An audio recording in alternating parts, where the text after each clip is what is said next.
Sports Talk Live. Thank you all for joining us here on this Monday night here on the show. A little rainy here in Northern California, but it's starting to lighten up. Looks like it's going to get a little bit better. How was your day today, Glenn? Not too bad? Any snow or everything fairly dry up there? Oh, there's snow and more on the way. Another 10 centimeters overnight tonight, but it gets me in the hockey mood. Sharks are winning 1-0 tonight, midway through the first period on a Nico Sturm goal. I got some hockey on the big tube in front of me. I got Eric, the little tube in front of me. It's going to be a good night. All right. Yeah. The title of the show, guys. Let's see what you guys think. And it might be 50-50, and there's your Tom, and here is my Folgers. I'm double fisting tonight. It's going to be a good show. There you go. Can Buster Posey construct a formidable San Francisco Giants starting rotation? It's possible, right? Well, apparently we're looking at Japan, Eric. I saw Roki Sasaki in the thumbnail. Of course you did. Someone was missing. Of course there was.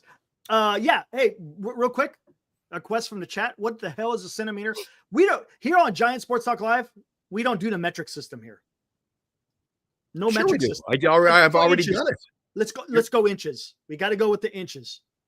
We got to go with the miles. No kilometers. No Celsius. We want Fahrenheit, inches, and freaking miles. That's what we want here on Giant Sports Talk Live. Anyways.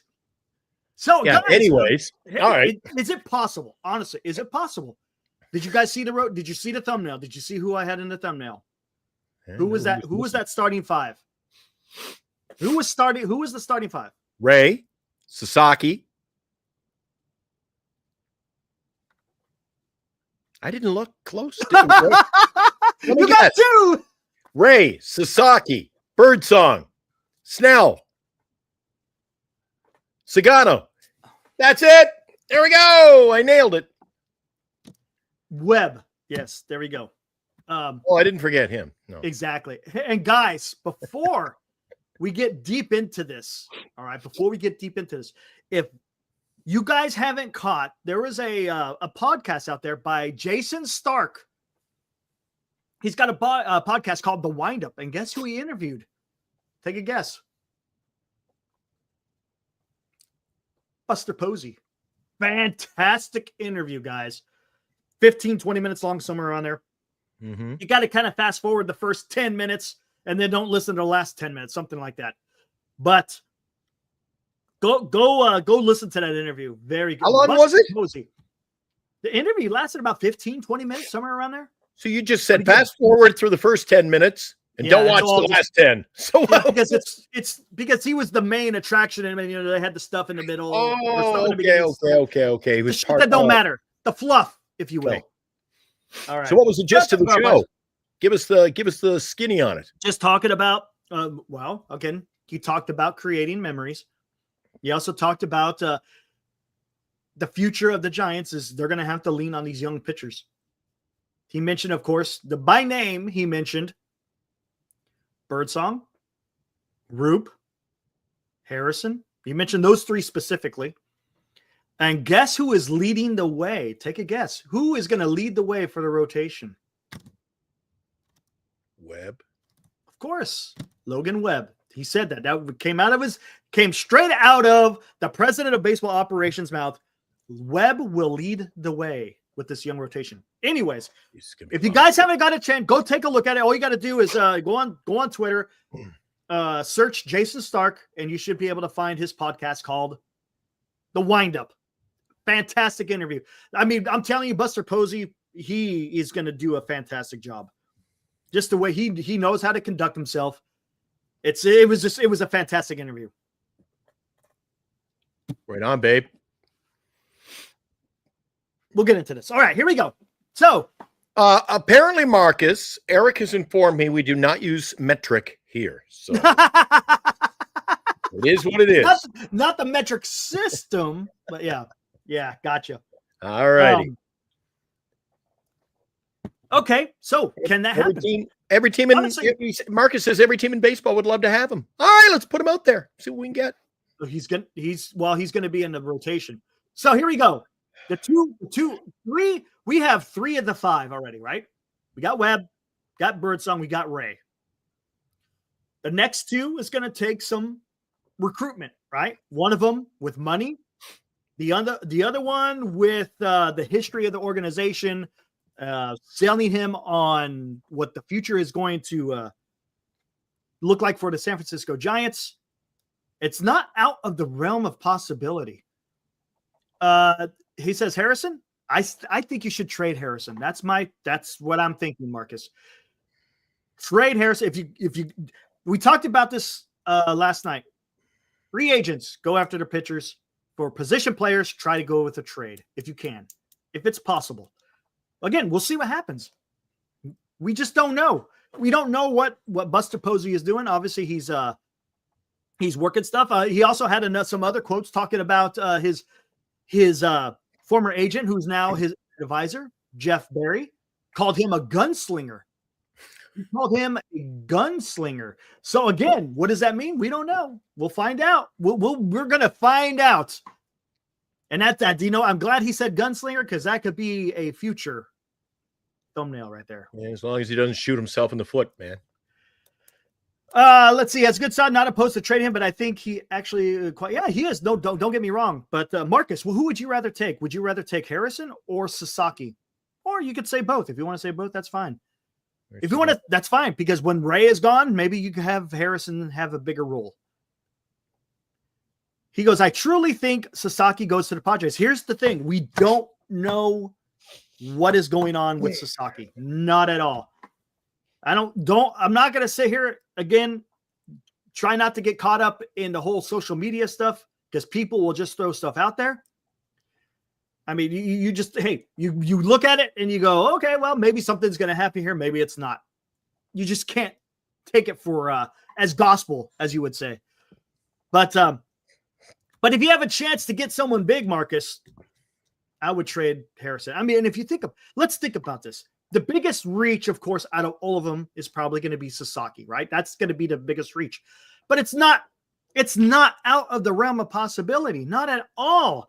And it's not going to be about the money. It's not. Look, if you think about it, the top when they opened it up in January, right? What is it, January 15th? When they open up, the team that could spend the most can only spend $7 million. You know where the Giants are going to be? At $5 million. You're not, again, you're getting a guy. You're getting a guy that's going to be good to excellent. And you ain't going to hardly pay him a damn cent, man. You don't have to pay him nothing. And you got control over this guy for 6 years. I mean, this is huge. This is huge. Okay, if we can move Harrison in the upcoming maybe month, if you moved Harrison and we got news that Sugano signs, you okay with that, or nope? You're better off with Harrison. Better off with Harrison. That's what I'm not saying. going to win you over, am I? No, I can't. No, I don't want Sugano. Sugano, what's he going to do for 1 or 2 years? At least Sasaki, he's going to be here for 6 years. The Giants could be cooking. Oh, I'm fine with Sasaki, but I'm still on Sugano's. Same thing with Harrison. The kid's only 23 years old. He's only 23. I don't give up on Harrison.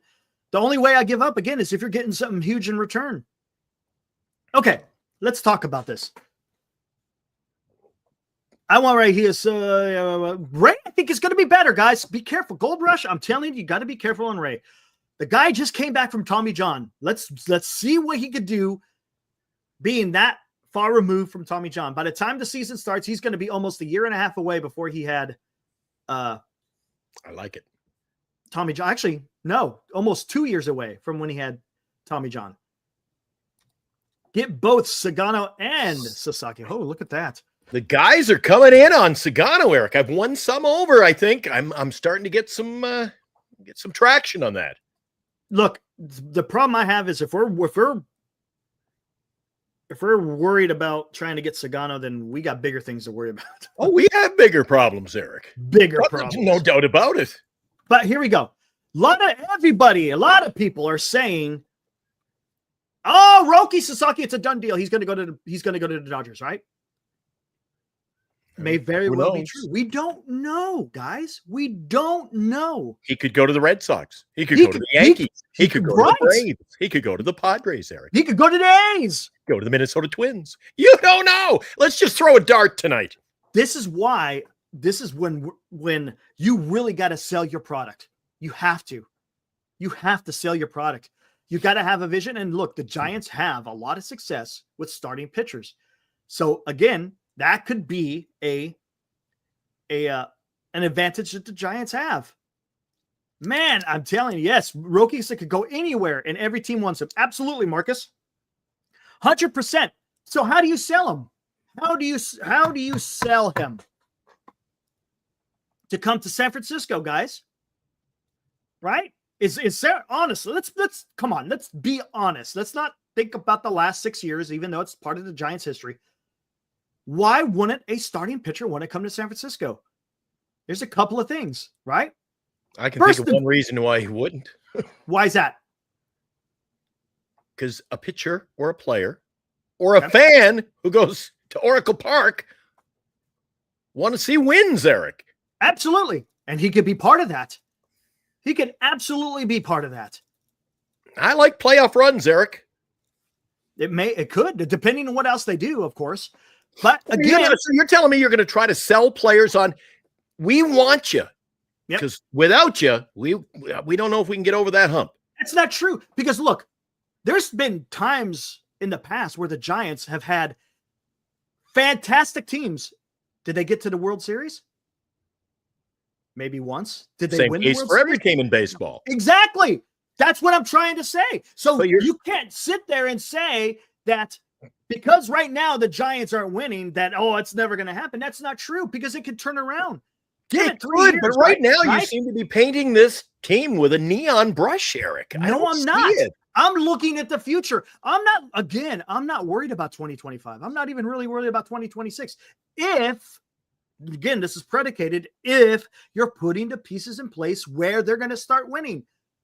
Everyone is like, it's like for this off season, it's like everybody's like, you know what? We're going to do whatever it takes for 2025. That's it. No more. If you're not going to put a team together to win in 2025, then the Giants suck. They're not going to do anything and it's over. No, that's not how it works. You could put pieces together that is going to win in the future. You signed Sasaki. Say you signed Sasaki. Maybe the first 2 years, Giants don't do a whole lot. They might be better than what they were the previous 6 years, with 2021 accepted. It may not get them into the playoffs, but maybe they're playing. But by 2027, I think you could see him doing something. I think you could see him do it. But the thing is you got to sell him on that. Look, what was the thing that won Giants World Series? And that's something you got to go in there. We won it because of fantastic pitching. As a matter of fact, Buster Posey talked about it today. One of his best baseball memories is what? Take a guess. Game 7 of the 2014 World Series, when Madison Bumgarner was walking through the gates of the bullpen. We don't have a Madison Bumgarner, Eric. No, we don't. But we could get one. You get a Blake Snell. If you sign Blake Snell, that guy's going to do something. You get Roki Sasaki, the guy's going to do something. Birdsong has shown he's going to be something. I'm telling you, you got to sell him on the future, not necessarily 2025. You got to sell him. And here's another thing. Not only are the Giants have a history of winning, not only in the regular season, but also in the postseason. You also, at this particular point in time, when he starts his major league career, there isn't going to be very much pressure. That pressure is not going to be put upon him. He could sit there and hone his craft at the MLB level and not be too concerned about wins and losses, so to speak. And then when the Giants are ready to cook, the guy's going to be ready to go. That would just be absolutely awesome. It would be, Eric, but I don't understand why you keep getting to that. I hit the wall.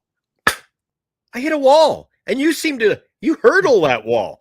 You're talking about selling the future. You don't think the San Diego Padres can sell their future, and the Boston Red Sox can sell their future? Sure, they could. And how are we going to compete with the teams selling future when we don't have one right now? That's fine. We don't have a semblance of right now, Eric. We don't have a semblance of a future. Okay, let's talk about this. Hey, everyone talks about the Dodgers, right? Their top three are probably going to be in the Hall of Fame, right? Good chance. Right? Okay, let's talk about this. San Francisco Giants from 1960 to 1965. How many Hall of Famers were in that roster?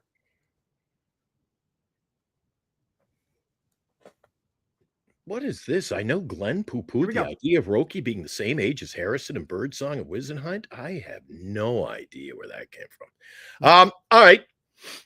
Right? Here we go. Yeah. San Francisco Giants. Okay, we're talking about the Dodgers of today. Have this crazy lineup. Guess what? The Giants had the same thing from 1960 to 1965. I just went those 6 years. In 1960, they had 4 future Hall of Famers. 1961, 4 future Hall of Famers. 1963 to 1965, they had 5 Hall of Famers. What did the Giants do from 1960 to 1965? Had a lot of Hall of Famers. Did they have a lot of World Series wins? No, they didn't. That's what I'm saying. Just because the Dodgers have the top 3 doesn't automatically say that these guys are going to win the World Series every single year. Do they have a good team? Absolutely. Does it guarantee them a World Series spot every single year? It doesn't. You still got to go out there and play 162. You still got to go out there and win playoff games. They were 1 loss away from being eliminated by the San Diego Padres. It's not like there's some freaking juggernaut. Did they hit at the right time? Sure, they did. But come on, guys. Come on. I don't know if that's even just Eric. Because I'm tired. Look, are the Dodgers good? Yes, they are absolutely good. But does it always equal that they're going to win the World Series? No, it doesn't.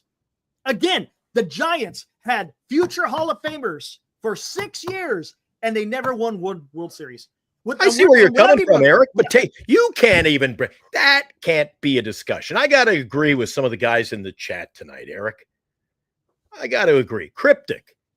Not the same, Eric. First of all, he says no LCS. I understand that. The game is watered down now, Eric. You can have 5 or 6 – you can have 5 or 6 Hall of Famers in your lineup, Eric, in the 50s and the 60s. The game is watered down now. Look at the talent on the teams they were playing. It's not the same playing field. It's about winning. 60s and 2020s. It's not the same. Winning. That's what it's about. When it comes down, when you get down to the brass tacks, it is about winning. Whether there's a CS, whether there's a wild card, whatever it may be, it's all about winning. And the Giants, they had Willie McCovey, Willie Mays, Orlando Cepeda, Juan Marichal, and Gaylord Perry. Okay, that is a fantastic team, and they did not win one World Series. What I'm trying to say, just because you have a juggernaut of a lineup or a pitching staff does not always mean you're going to win the World Series. Look, is it give you a better chance? Absolutely. But I'm not going to sit here and just go, I'm not going to even try because the Dodgers are going to they're going to get this guy. They're going to get that guy. They're going to get this guy. And you know what? They might. I'm not saying that they won't, but I'm tired of freaking the pessimism, man. Let's see what happens. If the Giants don't do nothing, then we could sit here and start bitching and moaning. But I'm not going to bitch and moan when we haven't even hit Thanksgiving. I'm not. Let's see what they do. Yeah, we'll see. I still don't like the comparison. 60s baseball and baseball today, Eric. You're talking about 5. You named a bunch of players on our team. Absolutely. All right. What about Roger Maris and Mickey Mantle and Elston Absolutely. Howard Absolutely. and Yogi Berra and Uh-huh. Tony Kubek and Yep. Joe Pepitone? And what do you're telling me we were as good as the Yankees? Obviously not. We didn't win a World Took Series. them to a Game 7. It was literally a foot away from winning the World Series. All I'm saying is it's about winning. I want to win. I want you to put a team out there that's going to win. That is the most important thing. If you don't win, you're getting nowhere. Well, again, like I said, whether there's an LCS or no LCS, whether there's a wild card or no wild card, it's about winning. All right, come early New Year, we're going to find out if the team is interested in winning, Eric. Yeah, we will. We'll find out. We're going to see what the direction of this club is shortly. Yep. But you may not like what you see. But you may like what you see. I could do the same thing. We may not like it, but we may like it. We don't know. We have absolutely no idea what is going to transpire. It could be something absolutely incredible. Yeah. Guys, welcome to Giant Sports Talk Live, where half of the show is high hopes and the other lives in reality. Hey, if reality is pessimism, hey, have at it, man. Have at it. Oh, man. Well, let's see what happens, guys. That's all I can say. We'll see. Just because the Dodgers are the big guy on the block, again, does not always mean they're going to win the World Series. No. And it doesn't mean they're always going to get all that's the what players. people said when they got Ohtani. They're not going to. No. Ohtani's a one-man show. Yeah. Oh, no, he's special. He's one for one. He's special. Let's not underestimate the power of Ohtani. The guy is special. Absolutely. I mean, we're watching something that, when people talk about, hey, I was able to see Babe Ruth play, we're kind of in that territory with Shohei right now. Right? It's absolutely special.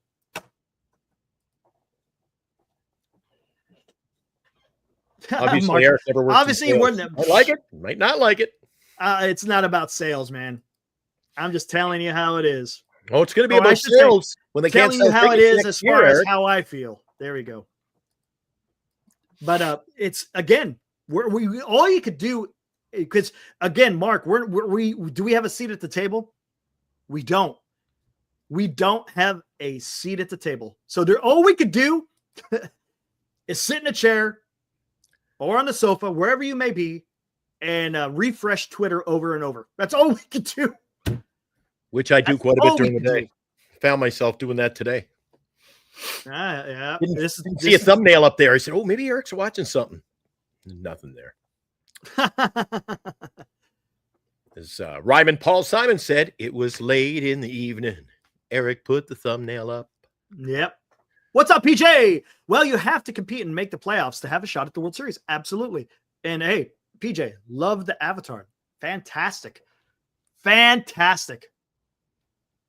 Soto stays with the Yankees. Burns and Sasaki to the Dodgers. Giants get Kim.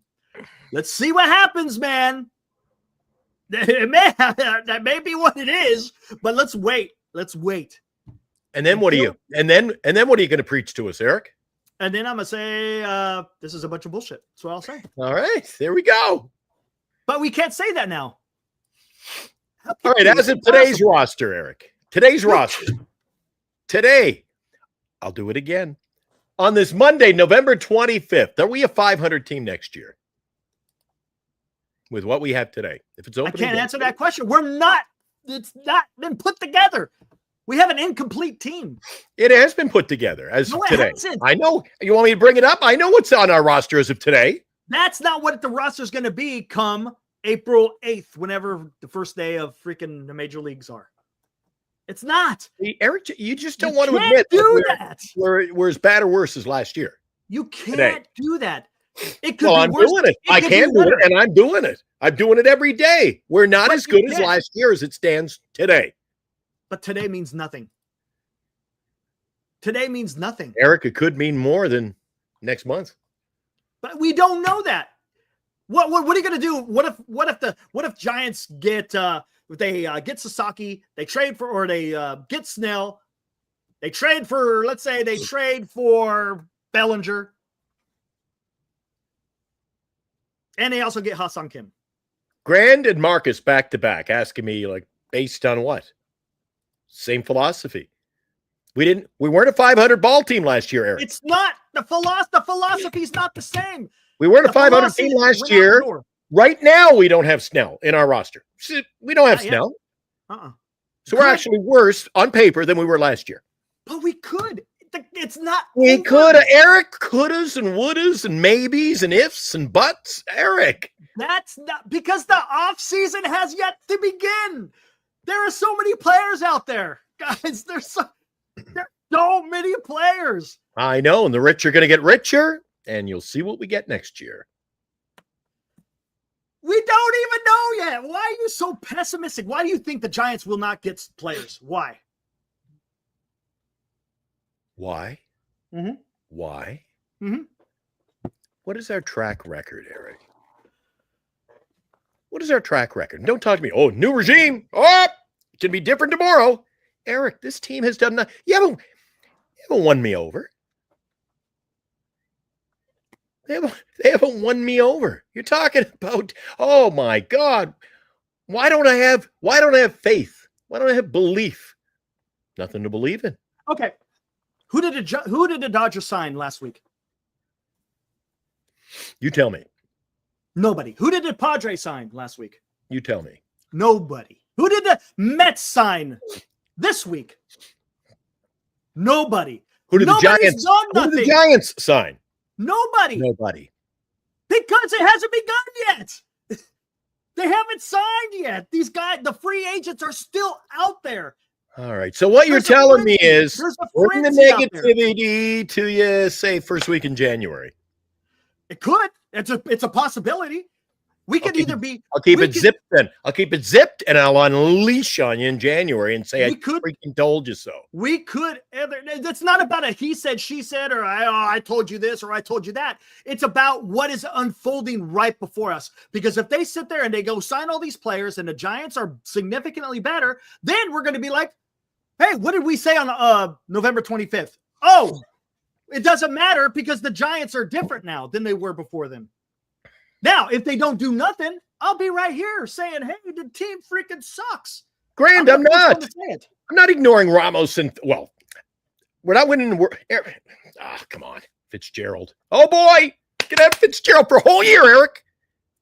That may, well, if you're looking at that, if you're talking my language, Grand Admiral, Eric doesn't like it. At least you're talking my language. Ramos, Fitzgerald, opening day. We could have him for a whole year, barring injury, Eric. But we're Snell-less right now. So does having Ramos and Fitzgerald on opening day make us better than without Snell? I don't think so. What team is Snell on right now? And that's it. Look, that's the philosophy Grand Admiral said. Glenn is ignoring Ramos and Fitzgerald not being on the opening day roster. He's talking about the lineup will be better if you have Ramos and Fitzgerald in there the entire year without being platooned. Okay. All right. We'll see. Yes, the Angels are going at it. I tell you one thing, the Angels really screwed them things up today. You want to talk about Eric? You want to talk about setting a freaking boy? They set the market way too high. I didn't think you would get that much. Ridiculous! $21 million a year for 3 years. You know what that's going to do to the price for starting pitchers, right? Yep, useless Kikuchi. Angels, what the hell are they doing, man? Oh, don't even get me started. At least they know what they want, Eric. They're going and making stuff happen. I like it more than what I'm seeing from the other teams. How about this shit? You got owners out there that have a freaking CBT, but yet you got an owner out there who's going to spend that much money on Kikuchi to screw everyone up. Why have a damn CBT? It makes no sense if you're going to spend that much for that type of pitcher. What's the purpose of having a CBT? Yeah, Marcus, we didn't get Snell till March. I know. I think that's going to be different this year. Yeah, babe, the Angels are making their mark. They're telling not us, telling Major League Baseball, we're spending money. We're in the game. It's going to be interesting, man. But we signed yes. Don't panic, I guess. It's arbitration. That's it. Right. That's it. Same thing. You got to pay him. So, or they trade him. It's possible. It's not out of the realm of possibility. yeah, it's possible. It's possible. It is, right? Hey, it's Right? possible. Anything's possible. Am I not saying something that's look, is it set in stone? Giants will have Yaz starting right field. Is that set in stone? Hey, a little play can go a long way. I'm going to go get my scratchers tomorrow, Eric, because I could win. Okay, I tell you what. Let's hear Could it. win. If you think the Giants let me hear your prediction. Who is their starting right field tomorrow or for the beginning of 2025? Starting right field. Yastrzemski. Okay. Who is going to be the starting center fielder? Jung-hoo. Okay, and then left field, Ramos. We already know who's going to be your starting shortstop?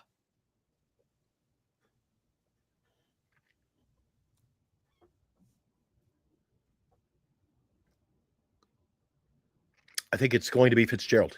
Okay. Starting shortstop is Fitzgerald. Who's going to be your starting second baseman? By all indications, I'm just going to go out there, take a flyer. It's going to be Kim. Okay. Starting first baseman. Move him to second. Starting first baseman. Uh-huh. Wilmer. Okay. Okay. We'll remember this now. And Wade Jr. Now, Do I want Eldridge? You know the answer to that. But yeah. realistically, I'll say they platoon, right? Wilmer. Okay.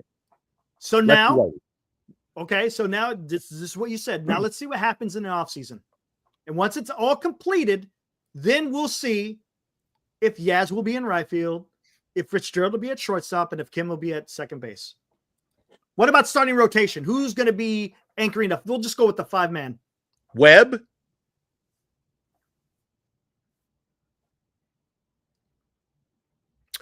Hopefully Snell. Okay. Harrison. Okay. Sugano and Birdsong. What about Ray? Time to move on. If you're not going to move Webb, you got to move Ray. Okay. Interesting. Okay. I'm not big on Ray. I'm not big on Ray. No. Fair enough. God. We'll see if they can move him. Worse than women's tennis. Here's the pitch. Oh, God. Can't stand that. Orgasmic baseball at its best. All right. Jeez. All right. We'll see. Tonight's show brought to you by BetterCreditCards.com. Eric, BetterCreditCards.com for all your credit cards. Duxwell Printing. Genesis Gold, IRA.com. Don't say enough about them. They're a sponsor. I haven't gone to their website yet, but I will. I promise. I'm going to do that after the show tonight. I should know what I'm talking about. If I'm selling them ads, I should know who they are. Signatures for soldiers and lefties. Just having fun with Genesis. They're good guys. Fair enough. We're on. Can you believe, Eric? We've been on every day, one of us, mostly you, for over 4 months now. How about that? The only channel with Giants content every day, and we love it. Yep. And the best chat. Even the guys are bitching at me. It's okay. Even when Eric and I don't get along, it's okay.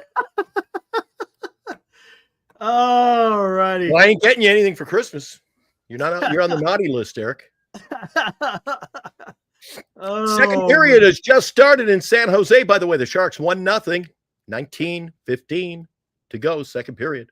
Babe loves the channel too, so it's cool. Love you. Right on, Rocks. Appreciate it, man. And we got a lot of guys who have partaken in other sports and other channels since jumping on board. You ever notice, Eric? Guys maybe can't see it. I'm not sure if they can or not, right? When we launch, there's already guys, they're all fired up and they're chatting already before you and I even get here. So we appreciate that, guys. Love good stuff, man. Yeah. What about Duvall? We're going to move off Duvall, Eric? I don't know. Maybe not. I don't know. If the Giants are going to be doing some trades, I think he's going to be part of it. I think we have enough in the bullpen to come up with a closer right now, Eric. Yeah, you got Ryan Walker. I think he'll get something for the ball. I'd move him. You also got Hicks. I don't like his attitude. He just grumpy old man. Hicks, or you got Ryan Walker. You also got Hicks, who's been proven as a closer. So you got him as well. Duvall doesn't like to cover first. Taylor He's had experience with closing, but he's a decent lefty. He'll be back. Eric Miller, maybe he takes a step forward. Eric Miller was fantastic last year.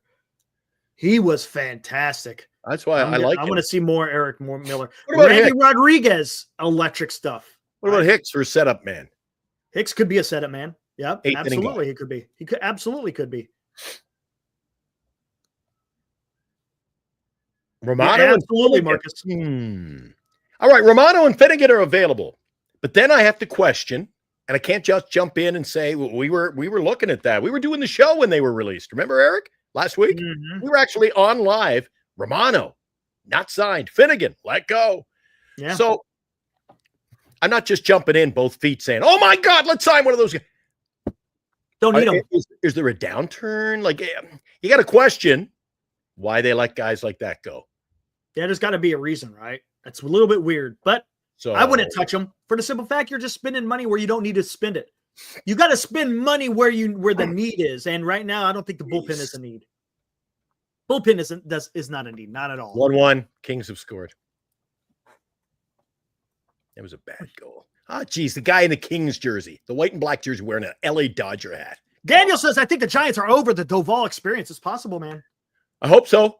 Rad, yes, bullpen is good. No reason to spend money in the bullpen. Says, I'm not a fan of Doval, but the Giants can't sail him low. Is he really that low? Yeah, maybe, maybe not. He's still got some controllability, right? He's got stuff, so people will like his stuff.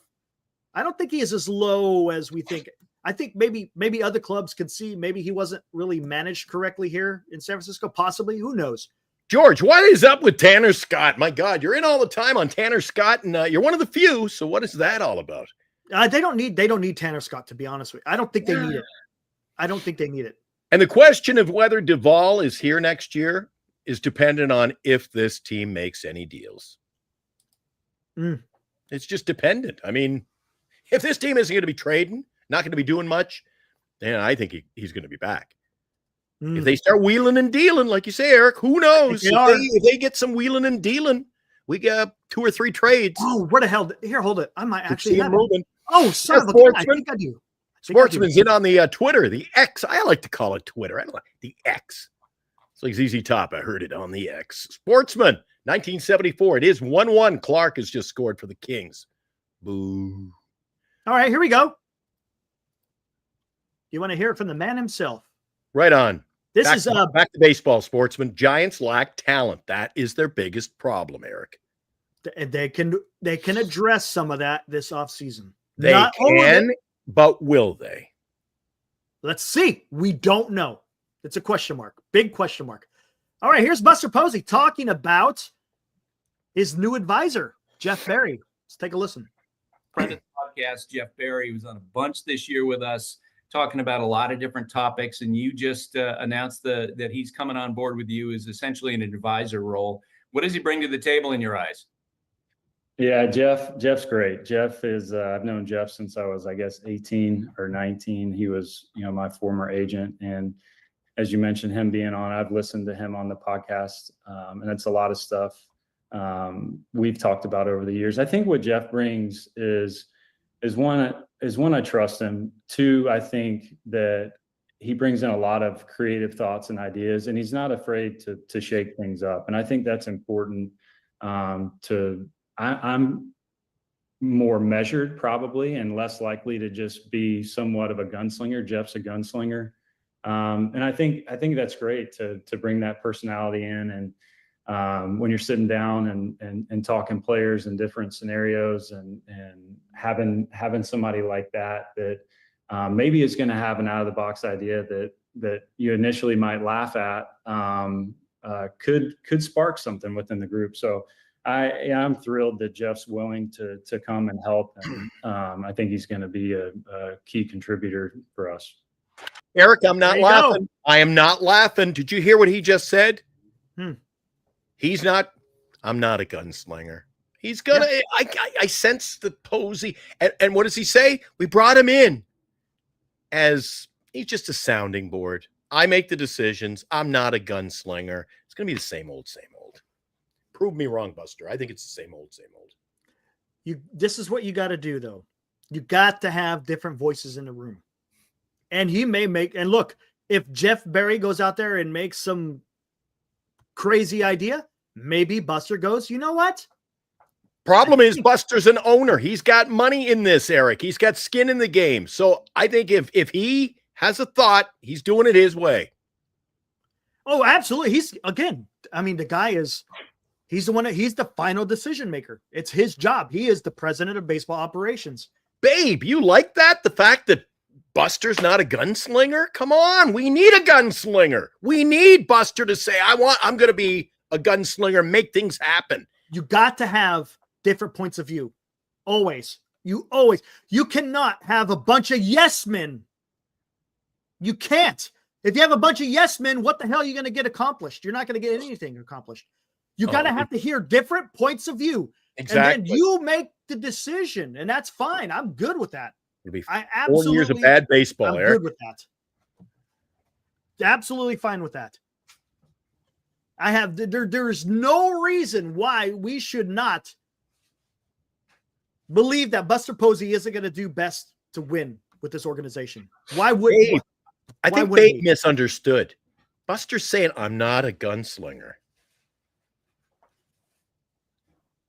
Yeah, Buster is not. Jeff Berry is. He said he's not. He said Jeff is. But I call He just says he's more moderate. That's fine. There's nothing wrong with that. Absolutely nothing wrong with that. I'm telling you guys, Buster Posey hasn't done anything, and we're already ready to ship him out, man. Come on. We cannot be doing that. You can't. I'm not. Come on. I'm not. I'm just saying. Hey, prove me wrong. And I think he will. Honestly, I think he will. Blood flowing here. Come on. I think it will. Look, I said this last night, and I'll say it again. There would be absolutely no reason why they would fire Farhan if they're going to stay the course. If they stay the course, there would have been no reason to get rid of Farhan. If they got rid of Farhan, there's got to be change. Anonymous. I'm not missing it. I surround myself with people. I'm the president of the company, but I still have the final say. And unless I want something to happen, it's like a scouting department, Eric. You can get your 12, 15, 18 scouts in the room, but at the end of the day, I draft the player. Let's think about this. So Buster's going to call his shots. Is he going to be aggressive? Who is arguably the best president of the United States?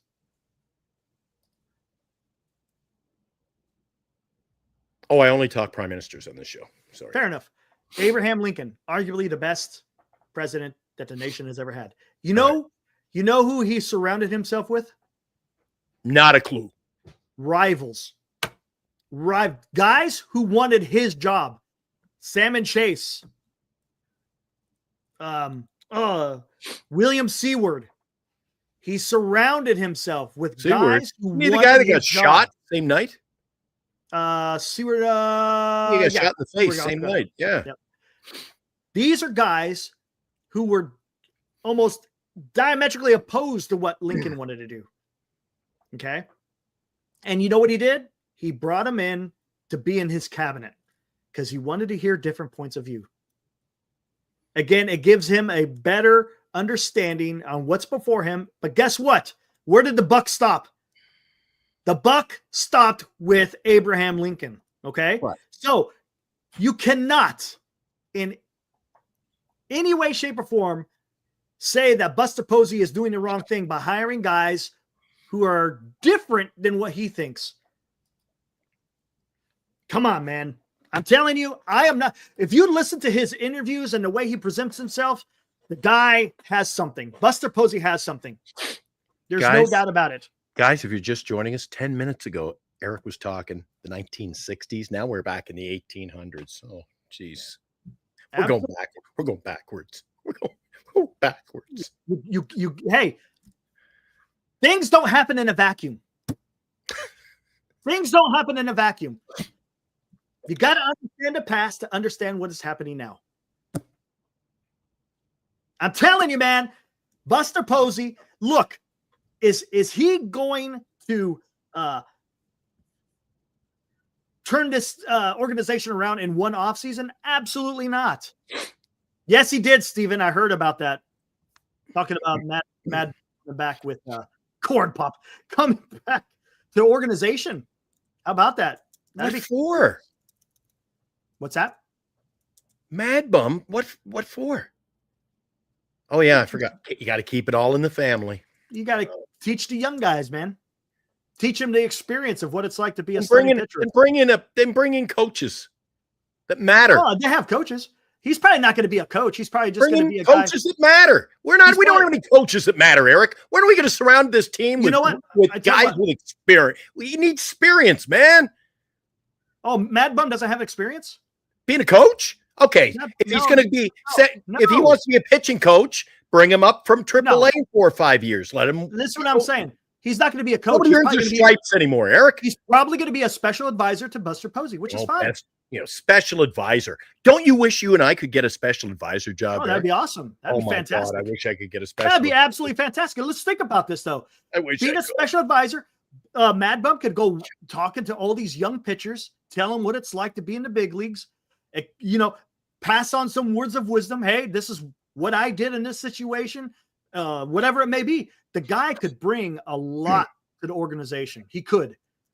Again, if he's comfortable in doing that type of stuff. We don't know if Mad Bum is someone that wants to do that. But 2-1 Kings. Kings lead. Uh-oh. I think that could be absolutely fantastic. Having guys who've done it, talking to your young guys. That's something. That's something special. That's just me. There you go, Kenneth. Competitive attitude. That could be. Hey, this is how I got through. And I've done it. It's when you have a pitcher that's talking to you, especially a young kid who doesn't really understand. This guy's done it at the highest level. He's done things. Mad Bum has done things that no other pitcher has ever been able to do in the history of the MLB. I mean, that's just something, man.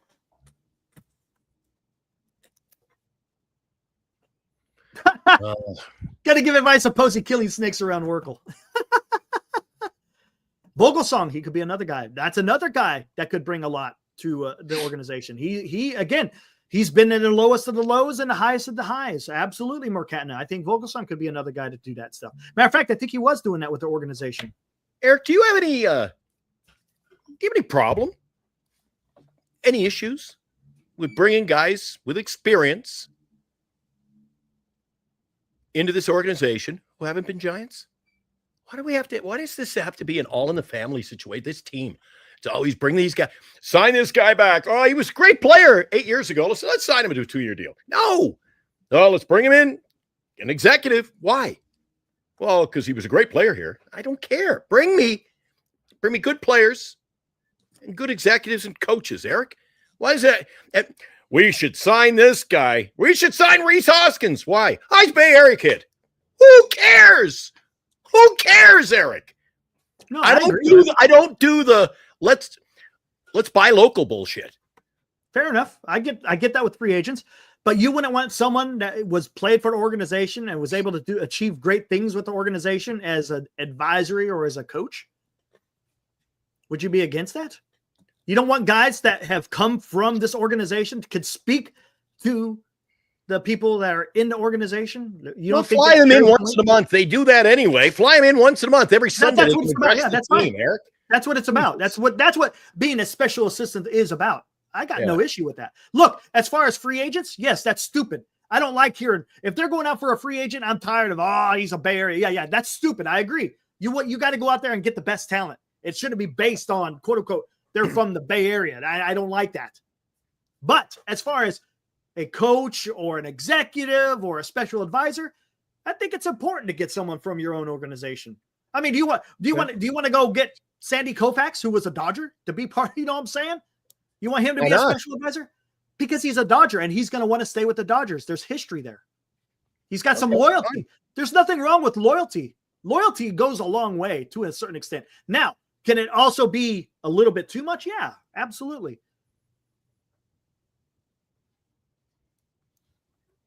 Dr. Daly's in the house. I've developed a sneaky suspicion that the Giants may do something sneaky this offseason. Yeah. Look at hey. Like signing the polar bear. Jeez. Daly, you got a lot of sneakiness in there. Yeah. He's got a sneaky suspicion that they're going to do something sneaky this offseason. He's All right. sneaky. He changes his name every night. He's back to Dr. Dilly this time. He's got a few platforms over there. I can't keep track of this guy. Dilly, Dr. Dilly. Sneaky Alfonso, Dilly. F local players unless they can hit and pitch. There you go. Right on. Right on. Maybe Mad Bum can fix. I don't think Mad Bum can fix Doval. No, I don't see that. I think those guys might be oil and water.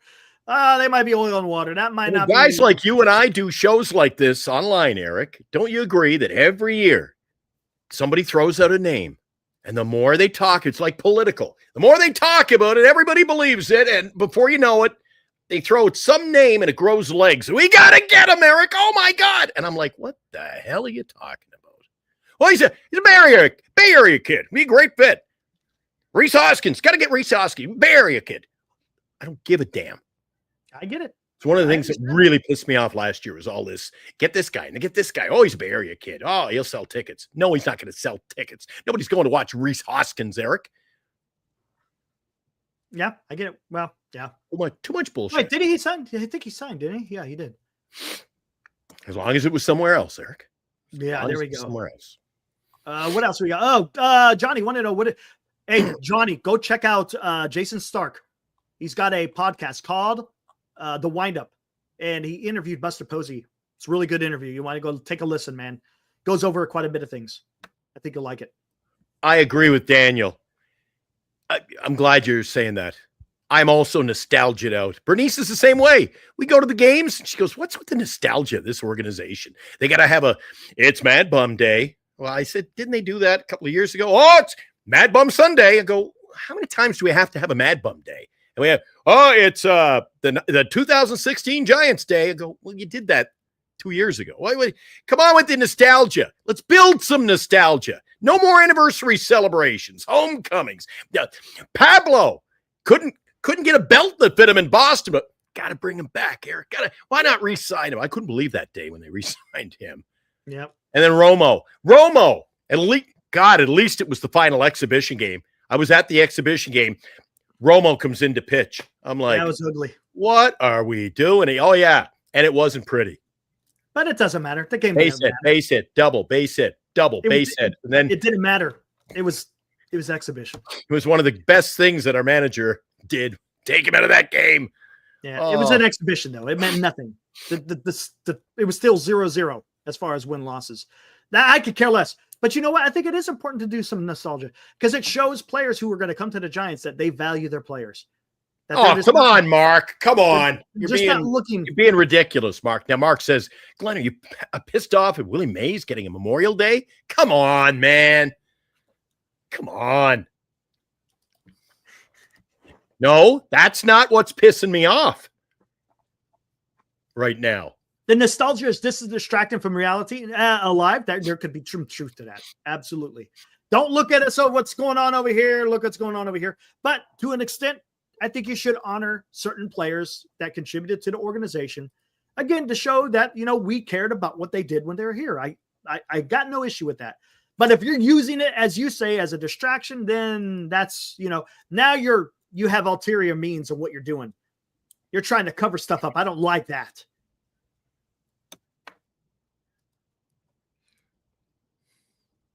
Heckmo, what's up, man? Add pitching, get younger, more athletic in the field. Well, they're pretty young and athletic. Maybe not right field right now, but you got Ramos, you got Lee, you still got Fitzgerald. Bailey's behind the dish. You're going to have Fitzgerald behind or over at first base.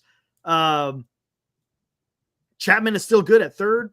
I agree with Heckmo, except I still say we need a big bat, Eric. You can't go back. 100% we do. 100% we do. Yeah. Absolutely, Mark. Nostalgia is more embedded in baseball than any other sport. It's just something about the game. 2-2. I believe it was Zetterberg. Sharks tie it up. All right. Instant reactions. Still one left, second period. You're 100% correct, Mark, because that's baseball. What is the thing you hear about? Baseball is a conversational sport. There is something about the numbers. There's something about the history of the game. Maybe because if you're a baseball fan, you get 162 games. You're kind of living and dying by the team throughout the season. We're talking about 6 months worth of baseball. So there's that. It's almost like a part of you to a certain extent when you're a baseball fan. So it will generate that nostalgia of when things were better, right? Of when, we talk about the glory days of the San Francisco Giants, right? It's just embedded, as you say, Mark, within the game. That's why I love it, man. Love it. And as much as we got a lot of losing in this organization with baseball, for all intent and purposes, you've got a game for 6 months every day. Mm-hmm. Yeah, travel day, off day, what have you. But it's it's baseball every day, man. Eric. Hey, baseball every day. You start fresh. You start the year 0-10. There's always tomorrow, Eric. Yeah, absolutely. And I'll be able to say that next year when I'll say, geez, we're off to a rough start, but we got Sugano going Thursday, Eric. Oh, God. Can't wait. With that being said, let me go warm this stuff up. I am riding that. Okay, I'll do our usual branding and talk about the next contest coming up right about now, if you don't mind. Christmas is coming to Giant Sports Talk Live. Be watching Giant Sports Talk Live beginning December 10th for the 12 days of Giant Sports Talk Christmas. We will announce one qualifier each night for 12 days, and on Christmas Eve, we will draw for a grand prize of a Barry Bonds jersey and 2 tickets to attend a Giants game with Glenn and Eric. To qualify, simply be watching Giant Sports Talk Live to pick a number between 1 and 12. Then, on Christmas Eve, Santa's elves, Glenn and Eric, will randomly choose the grand prize winner. The 12 days of Giant Sports Talk Christmas, coming December 10th to Giant Sports Talk Live, a Northern Lights Entertainment broadcasting station. I'll cheers to that. Can't wait. More giveaways. All right, guys. So Eric seems to be, he's not in. He is not in on Sugano. So tell me, guys, what do you think about Sugano once and for all? We've covered it with Eric. He's not here, so it's a good chance for us to debate it. We won't get his take. In 24 games last year, a 1.67 ERA. In Japan. What do you think of that? He only walked 16 batters last year in 157 innings. And he walked, are you kidding me? Let me double check that. It's what it says. He only walked 16, 156.2 innings. I don't care how old you are. If you get the job done, you're playing on the team. Sorry. All right. All right, he's back. Check this out. What's up? White Sox maintain high asking price on Luis Robert Jr. I saw a few people in the chat. They were talking about that a few days ago. Much of the focus on the White Sox trade efforts this offseason will center around Garrett Crochet, and with good reason. He's the top starting pitcher who's readily available on the market. However, heading into the 2024 campaign, it was Luis Robert Jr. who was seen as Chicago's potential top prize at the deadline. Another slate of injuries ruined the talented but fragile center fielder's 24 campaign and further added to his reputation as an injury-prone player. That's why I want to stay away from him. Sox are still hoping to move Robert. Right, it's Bob Nightingale. But one rival general manager tells Nightingale that Chicago's asking price is simply unrealistic. That was the same thing as last year. Given all the health concerns surrounding Robert, you got to hope he finally stays healthy and can be the player everyone envisioned all along.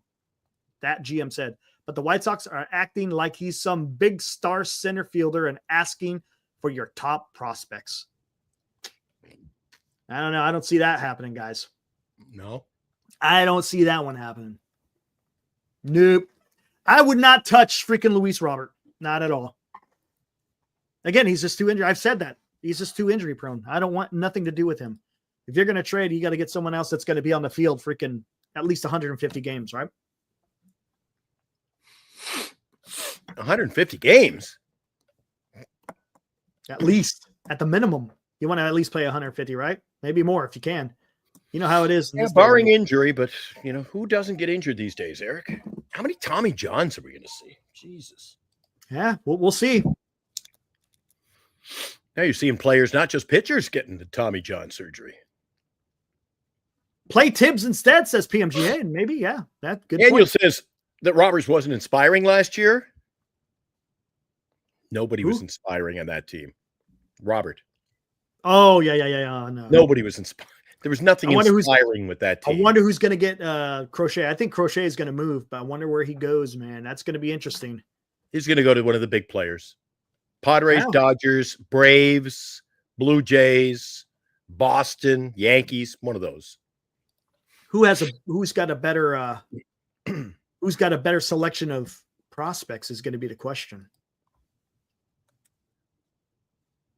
I don't know. Padres scare me. They always they just seem one trade away from getting better all the time.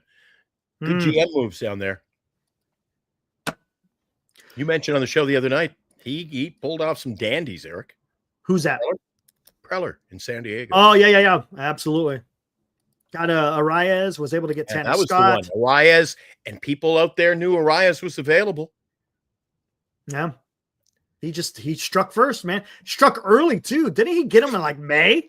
Wasn't it like May or something like that? It was crazy. It was June, and he was available. A guy who hits 300 plus has won a batting title, Eric. Didn't have to give up very much for him. No, they didn't. Oh, my poor Giants. Can you please go out and get me some players like that? Well, unfortunately. Surprise Eric and I. We're going on a Thursday night in the middle of May or June and just say, Glenn, we got a great one tonight. Guess who we picked up? I never get a guess who we picked up. Never get that. Guess who we called up. And then tomorrow's show will be guess who we sent down. That's all we've had to work with. Maybe here in a month or so, we're going to get that. It's possible. Preller adds a starting pitcher. My fear is it's going to be Sugano.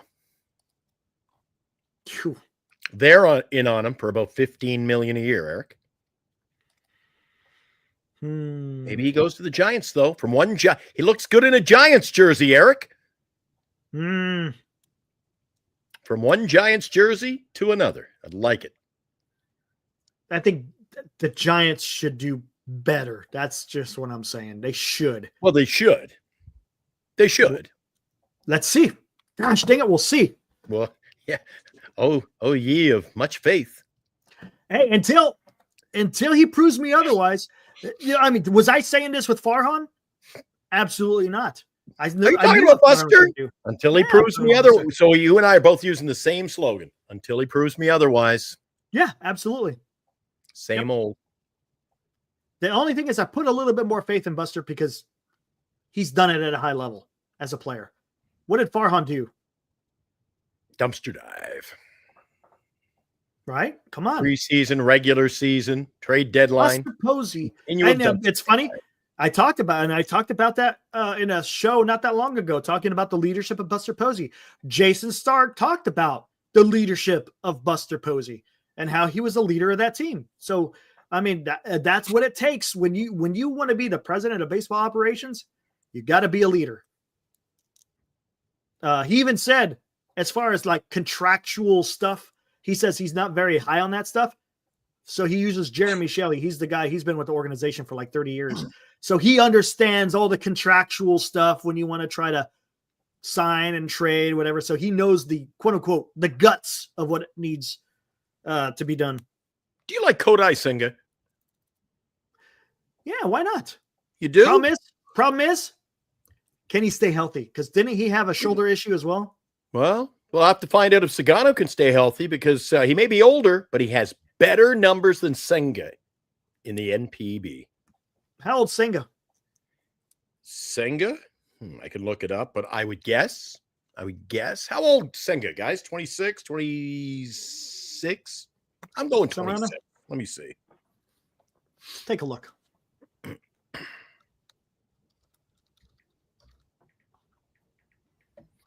me take a look. Kodai Senga. Here we go. He's 31. 31, Eric. And the other guy's 35 with better numbers. 100 and almost 160 innings, Eric. He walked 16 batters. And a 167 ERA. Eric, the numbers are just too enticing. I don't care about age. The numbers are. You know what Kodai Senga did his first year in the major leagues? Oh, he struggled a little bit, didn't he? No, I know he did opening day against Tampa. Couldn't get out of the first inning. First year in the major leagues, 2023. Your favorite stat, he had 12 wins, 7 losses, had a 2.9 ERA, 166 innings pitched, 202 strikeouts, had an ERA plus of 140. The guy, that's why we got to get it. Sugano in here. That guy did it at the major league level. Senga did it at the major league level. That's right. So and what does that tell you? Years old, and he was. What does that tell you? What does that tell you? Sugano had better numbers every year of his career, better numbers than Senga. Didn't Senga have better stuff? Think so. Better stuff. Think Senga had better stuff. Yes, better stuff. Did you hear what Sugano throws? 92. Yeah, he's got, what has he got? 6 pitches in his arsenal, Eric? And yeah, but how many of them are going to play at the MLB level? Oh, stop with the play at the MLB level, Eric. Come on. Because that's what you're playing. You're playing at the MLB level. Senga has got a devastating forkball. Oh, Jesus. They call it the ghost ball. He's got a high 90s fastball. Pitch. He's got a high 90s fastball. Sugano's got a 92 mile per hour fastball. He's got a curveball and a changeup that's okay. So why aren't we putting out a moratorium to major league teams? Do not sign guys from Korea or Japan. I didn't say that. It doesn't equate. Okay, tell me this. So why did the Mets offer? It doesn't equate. Why do major league teams sign these guys? Why did the Mets offer him a contract along with the Giants, and why did Sugano get nothing? Because Senga's a better player than Sugano. That's why. No one wanted to pay Sugano when he got freaking offered. Oh, Sugano wouldn't. Nobody would pay what he wanted. Exactly. But people were after Senga. People were after He wasn't making $40 million playing in Japan. 10 million a year. He got $40 million in 4 years. Right. What's and he's gonna make minimum of 15 a year in the MLB. He's not gonna get 15. He's not gonna get 15. I'll guarantee you. Eric, you want to bet on that one? Let's bet on that one. I guarantee you he does not get the Angels will come in at 15. If the Angels offer 15, he's going to the Angels. I don't think they need another starting pitcher, do they? It's the Angels and the Giants. No way he gets 15. No way he gets 15. I read today, Eric, he's going to be offered 15 minimum. Again, we'll see. Wait, what's going on here? What's this Soto? Hold on. Livian Soto. What's up, guys? Where you guys hearing this? Where you guys seeing this Soto stuff? What's Livian Soto? Isn't he a reliever? I haven't seen it. I'm looking at Twitter, guys. Tell me where you're seeing this. Oh, here it is. This is 12 million. No, it's not. No, it's not. I'm hearing 15. Oh, just got a text about it. What's going on? Not seeing it. Oh, just bullshit. All right, gotcha. Oh, I see what you're talking about. Never mind. I see what you guys are doing. Gotcha. You're just talking about which Soto. Gotcha. Well, I'm optimistic we get Sugano. So don't poo-poo on my optimism. No, you can't have optimism. Giants suck. The Giants suck, man. That's right. I've got Sugano and Wilmer to cheer for, Eric. That's how bad it's been. Speaking of that, Eric, I got my I got my Wilmer on tonight with the knockoff hat. How are you going to feel when the Giants... Pro jersey and a knockoff hat. I only had so much money to spend. I hear you. Daniel says he's not getting 15. Who? Sugano? Yep. Alfonso, 12 million max. Oh my God. If he's getting 12 somewhere else, I'd give him the 15, Eric. No, I wouldn't. Go somewhere else. I'll go spend my 15 on a better starting pitcher. Just saying.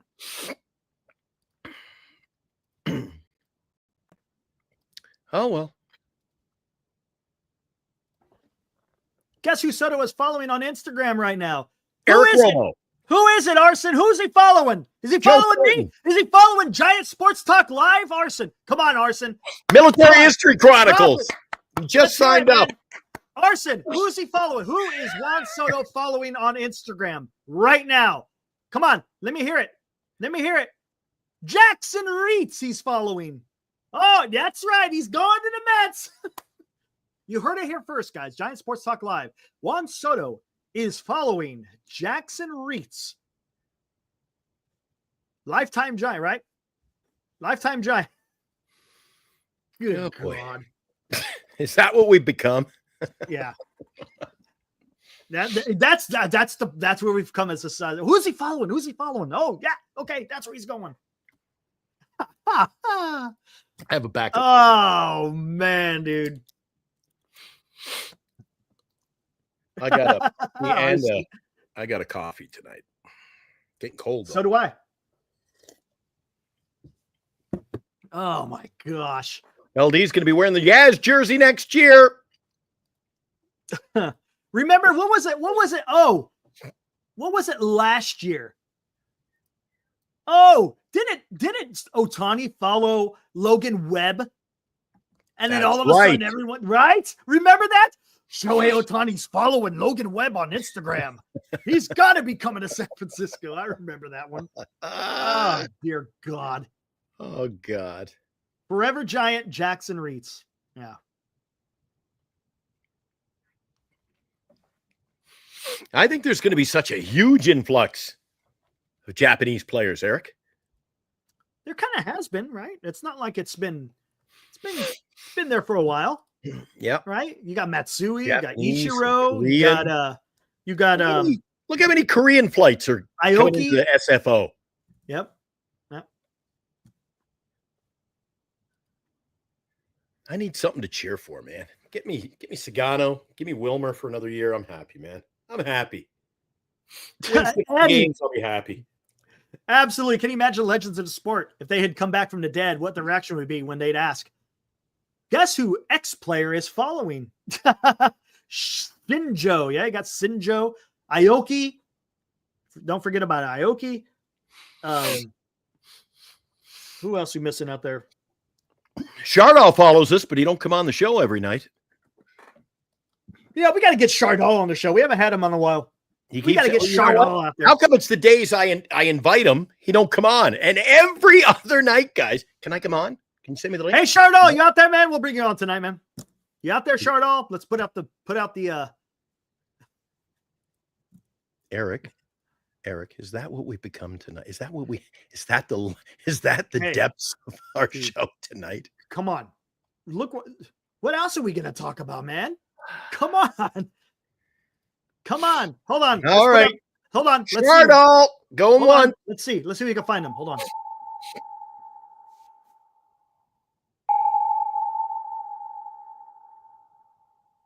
Chardall.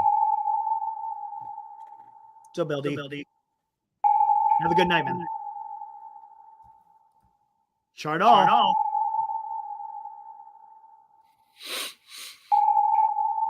And he'll be on Wednesday night saying, you guys never bring me on anymore. See? Yeah, I know, right? Oh, my gosh. You know the good news? He doesn't text me. Yeah, there you go. Do not give him my phone. Do not give him my phone number, Eric. Negative. Yeah. How to piss Eric off? He's like, I'm getting text from Charlotte. How did he have my number? Oops. Let's see what we got here. I'm taking a look. Pope says Padres will get Sasaki. Maybe. Who knows? There's just nothing, man. We need some moves, Eric. Who's gonna have the best sell job, man? That's what it's not about money. It's gonna be the sell job. And as Mark already said, it shouldn't be me because I'm not a very good salesman. Guys, got a question for you. What's up, dude? Oh, Jesus. You call for Charboy Chardol, we'll Dalla. put out a call for Charboy Dalla. Chardol, Will B shows up. Bro, that is like a tough word. Charboy Dalla. Charboy Dalla. Man, that's tough. Yeah, William, I heard that today too. Sox, Dodgers, Mets, Yankees, and Blue Jays. What about it? That he's got offers in from all of those teams. I'm sure. Yeah. Yeah, that's what I'm hearing. John Morrissey, the same guy that said Shohei Ohtani is on the way to Toronto. It was on a plane at a Burbank. On a plane. Yeah. Mr. Shark Tank guy himself. Well, while we wait for Chardol, a little hockey here, Eric. It's 2-2 going to the third period. What do you think, Eric, about, do you have any beef at all about watching a game? Do you like male announcers, female announcers, or indifferent? Because the San Jose Sharks broadcaster, I'm watching the game, it's female. December 8th, Mark. Really? Interesting. Yeah, the female broadcaster, I think, is on tonight. Let me check it out.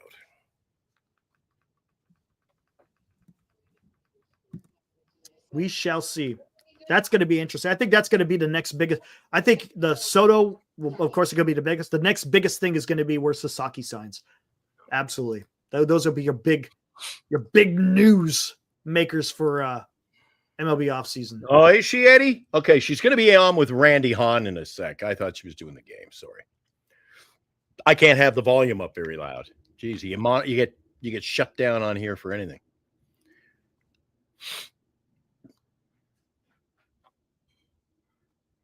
All right, what else we got? A sideline reporter in the NHL. Okay.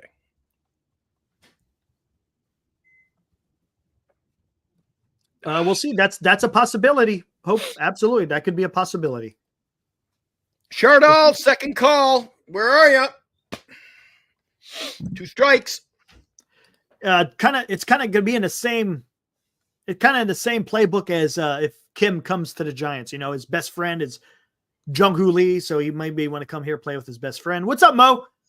And maybe it's the same with Sasaki. Sasaki's again good friends with you, Darvish. Maybe he wants to go play for San Diego. It's possible. Oh, I thought you were like, oh, geez, you said Ha-Sung Kim, didn't you?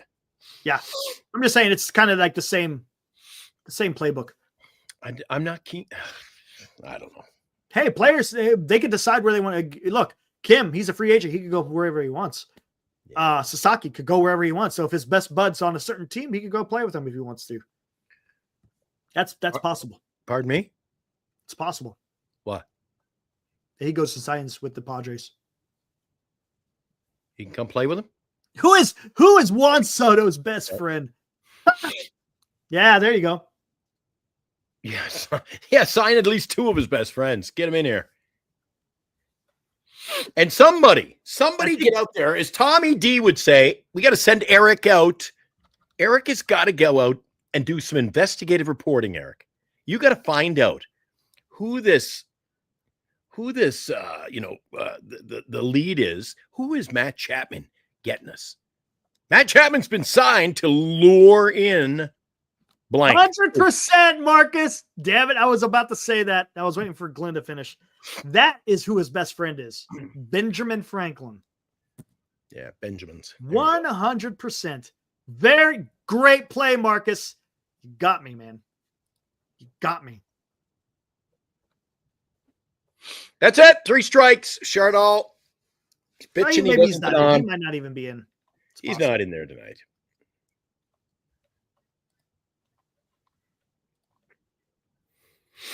Any news? No news. What are you thinking, Eric? Let's see if there's any news. I'm going for supper soon. Not much to talk about tonight. Yep. Not even in the chat. You guys want to take a look? We could take a look at this. You guys want to take a gander here? Quiet in here. Yeah, Marcus, you can come on.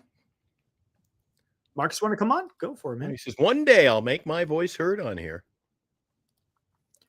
This is what you guys are talking about, right? 14 minutes ago, Juan Soto has offers from 5 teams. Sources confirm the report by Randy J. Miller. Who's he? New York Yankees beat writer. Okay. Hall of Famer. Voter since 2006.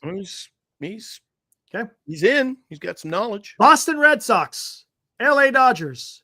New York Mets. New York Yankees. Toronto Blue Jays. And San Francisco Giants. Nope. No Giants. Oh, no Giants on the list. Sorry. No. Now, hey, like I said, if he's not their plan A, then execute whatever their plan A is.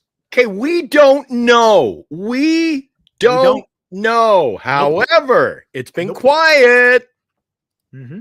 It's been quiet. And if offers are rolling in, Eric, Mm-hmm. I'm starting to think a little too little too late. It's possible, man. Oh, it's too late, baby. Now it's too late. Yeah, there's no offers by the Royals, no offers by the Rays, no offers by the Nationals. I think that was a cordial call. Could be. How you doing? Could be.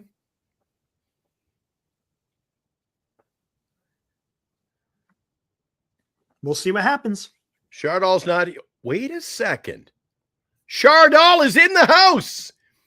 Chardall, where have you been? We wanted to have you on the air tonight.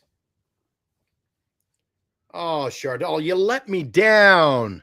You let me down. We put out a call for you for 10 minutes, 15 minutes. We wanted to get you on the air. Oh, you're killing me. Oh, someone say, where's the plane landing? That's messed up. Oh, we better watch out. Better say good things about he was at the gym, Eric. He's getting buff. He'll take us both on with one hand tied behind his back. Yeah, I do have that on. All right, Chardall, you want to come on and talk to Eric while I have some supper? Is he coming on? Let's find out. If he is, I'll stick around. Hey, Marcus, the 2026 free agent class is not any better than the 20. Matter of fact, it's worse than this year's. Worse. And the year after could be worse. I don't know what 27 is. Did we look at 27? Well, it's actually 26 and 27. Yeah. So, but yeah, next year's is actually the 26. Yeah. It's not going to be that good. Greg Gayton is in the house. Is that Greg Dayton? No, somebody else. Oh, geez. Are you sure? See, it's getting late. Everybody's saying only if the camera's on. Oh, wait. Oh, I didn't even know you threw the damn link out there. Okay, cool. Yeah, I threw it out for Chardall to come in before we sign off tonight, but it's up to you. He said he was coming on, but Chardall, we threw out the link. It's your last chance. We're giving you a bonus strike here. And then my Big Mac, my fries are here. My fries are getting cold. What's up, Fossey? Paul ate a baked potato tonight, Eric. Oh, boy. Here we go. Hey, Chardall. Are you kidding me? How you doing, gentlemen? Doing good, Chardall. What's up, man? It's great coming on. Turn down your volume. Getting a big echo there. One Chardall is enough. You got us? Hey, Glenn, how you doing tonight? There you are. I'm How's good. it going? I'm pretty tired now. We've been on. We're just wrapping up the show. We figured we'd get you on for a final comment or two here. What were you up to tonight, Chardall? You watching some Sharks? I'm currently watching the Sharks and Kings game right now. It's tied 2-2 right now. End of the second period. Well, actually, they're in the third period of play. There's 19:27 to go. Third period's underway. It's still 2-2. And Kings out shooting the Sharks. Eric, Glenn, what made you to start this YouTube channel, Giant Sports Talk Live? Eric, I'll throw that one to you. I missed it. What? I'll leave it. Give Eric his question. Eric, what made you start this YouTube channel called Giant Sports Talk Live?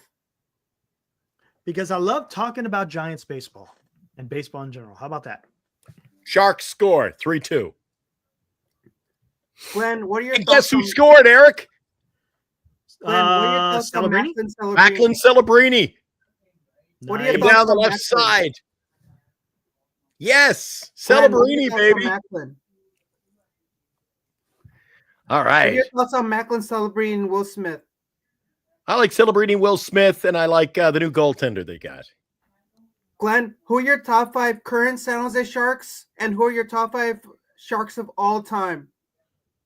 Oh, geez, you bring in the high heat tonight, man. Boy, that's a good question. My favorite Sharks on the roster today would be, how can you not cheer for Macklin Celebrini? This is a generational player. He's only young, but he's getting his footing in the National Hockey League. I think he's going to be a great player. He's going to be a superstar. Not a superstar. I think he's going to be a star player. Glenn and Eric. I haven't I'll even let answered the question yet, Charnal. Time I'll let out you here. finish. I'm sorry. Okay, I'm only at number 1. You asked me my top 5. I got 10 players to give you. I got through 1, and you're going to Eric. Calm the heck down. My God. I like Cody Ceci. He was a big acquisition in the offseason. Cody Ceci was a former member of the Tampa Bay Lightning, the Ottawa Senators. I like what he's brought to the team so far this year. What else do I like on this team?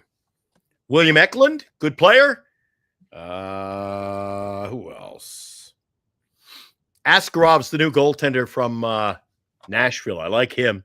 He started the year with the Barracuda. He was on fire, so he lost to the St. Louis Blues in a shootout the other night, but he played exceptionally well. And they score again! Eric! It is 4-2. Sharks appear on their way to stealing a win. Anytime they win, it's stealing a win. And the other guy I have to say is Tyler Toffoli. I like Tyler. Who scored the second or the fourth goal, I should say? Here's the shot from the point through a screen. Scores! It was who? Smith had it behind the net, carried it over to the wing, dropped it into the high slot. One-timer. You still can't tell who scored, Eric. Glenn, the goal was scored by Fabian Zetterlund of the San Jose Sharks. Are you sure it wasn't Lilgren? That No, means it's Zetterlund must have deflected it. It was Fabian Zetterlund who scored the goal. If Chardal is coming in with that. Look at that. Giving us live updates. Oh, it might be going to a review. Anyway, it's Status as a 4-2. There you go. Glenn, I really love Giant Sports Out Live. I know you do. It's the greatest. You two are the greatest on YouTube. I think you keep the show entertaining every single night. I love tuning into the show. I mean, I'm your number 1 supporter, and you also have other supporters who are also on the show, like Dilly. Oh, Dilly's a good fella. Yeah, he is. Thanks, Chardal. Eric, how would you rate the Shark Tank on a scale of 1 to 10? Like, how would you rate the facility? Do you like the facility? Have you been to a Sharks game before? Nope. You should go to a Sharks game. It's one of the best atmosphere you'll ever go to. I myself have been to many games. Right on, man. Keep count of how many games I've been to. I've been to like maybe 7 or 8 games this season. Oh, Who is your all-time favorite Shark? plays under review for a high stick. Yeah. Let me give you my top 3 Sharks. Number 3, all Joe time. Pavelski. Number 2, Patrick Marleau. Number 1, Joe Thornton. I love Joe Thornton. I was at his retirement ceremony the other day. Can't go wrong. Number 19 was lifted up into the rafters. You were at that game on Saturday, were you? That day. But unfortunately, we lost that game 4-2, which is the same score right now. Yeah, but they lost to Buffalo. Should have beat Buffalo. What about Tomas Hertl? Hertl the Turtle. I mean, I like Tomas Hertl, but he's now a Vegas Golden Knight. I know, but I mean, he's one of the best players the Sharks have ever had. Hertl. But now he's playing for a rival. I mean, as a Sharks fan, I don't like players who are traders and they leave the Sharks and go to play for another team, such as a rival, which Vegas. Oh, come on, Chardal. Don't talk to me. Hey, No, he left the Sharks. I know. Listen, a fan, if you're a big fan of someone, right? You can still go off somewhere else and then come back. I'm You a can- diehard Sharks fan. You and can I cheer support for him both. when he's a Shark and then go cheer for another team. I'm a diehard Sharks fan, and I go to most of the games at the Shark Tank at SCP Right, Eric? Center. Yeah, I know. It's a lot of fun going over there to those games. So the goal was stand 4-2. It wasn't a high stick. That was ridiculous. 17:45 to go in the third period. We've got a 4-2 game. We'll take a commercial break. Chardol, have you heard the whenever news, those buddy? Whenever Hey, I you go to gotta. Sharks games and we play the Kings. I really love when they give chants beat LA. You know, the whole stadium erupts in beat LA chants because we don't like LA teams. Like anytime the Giants play the Dodgers, beat LA chants. Kings play the Sharks, beat LA chants. Give talk some baseball with Eric. Eric's sitting there lonely. Look, he Eric, wants to chime in. So which players would you like the Giants to sign next season? You're big on Juan Soto. You think that I am. You think the Giants are Probably gonna not trade going to happen. Juan What's up, Soto? Rob? I don't know, man. I think free my agents. God, a wise, Rob maybe, C. maybe you have to go with the starting rotation. Maybe spend money on the free agents that way, and then for position players, maybe you start working some trades. Maybe that's the way they go, man. What do you think?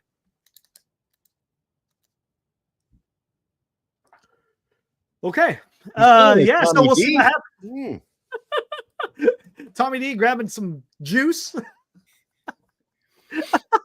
So what about that, Jason Dominguez?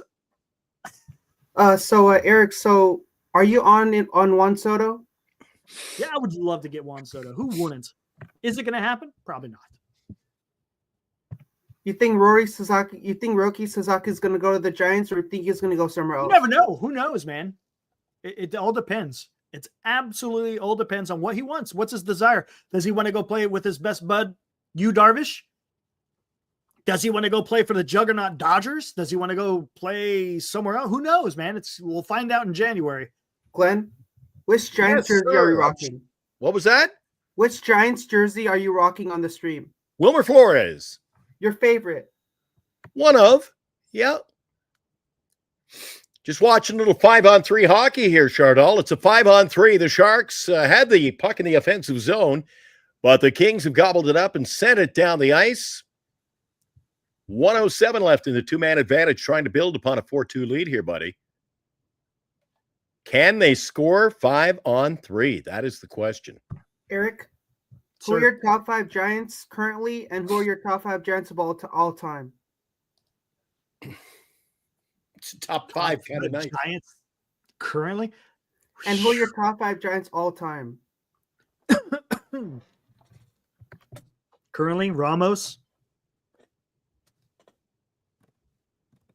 Oh my God. He scores! Guess who? Who? Celebrini? Macklin Celebrini and a one-timer from the near point. He cut in. Oh, actually cut in top of the face-off circle. Let her rip, Eric. It's a 5-2. Shark kind of night. Yes. Wow.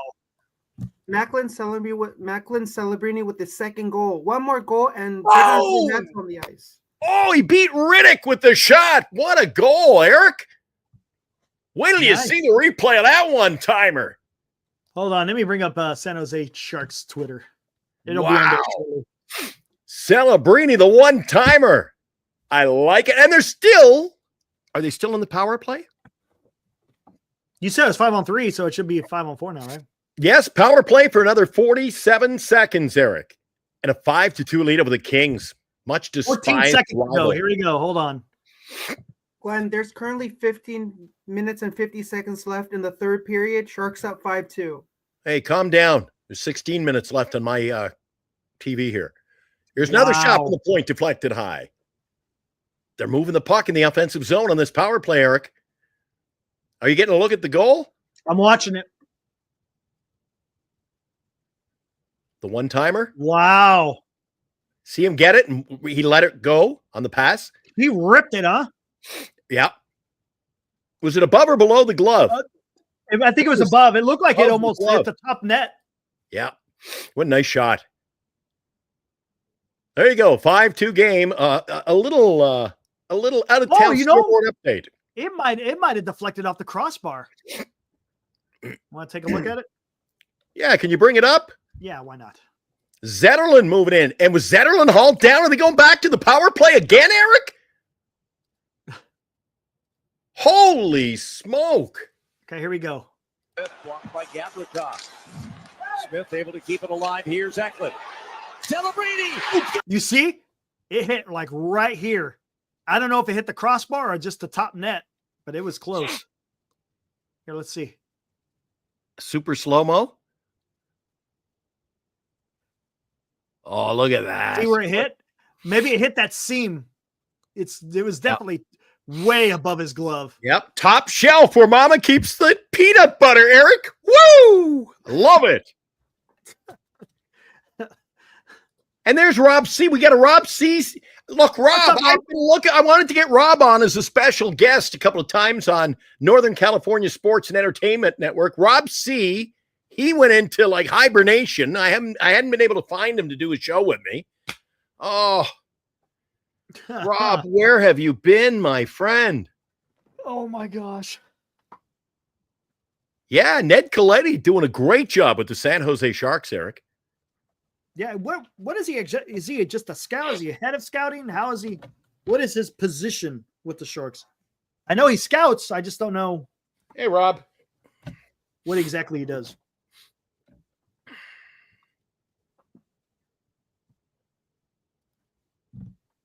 Texted me now. What was that, Eric? Ned Coletti?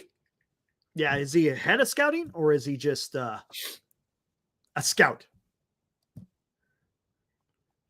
He is. I'm just going to verify. I don't want to mislead you. He's in the scouting department.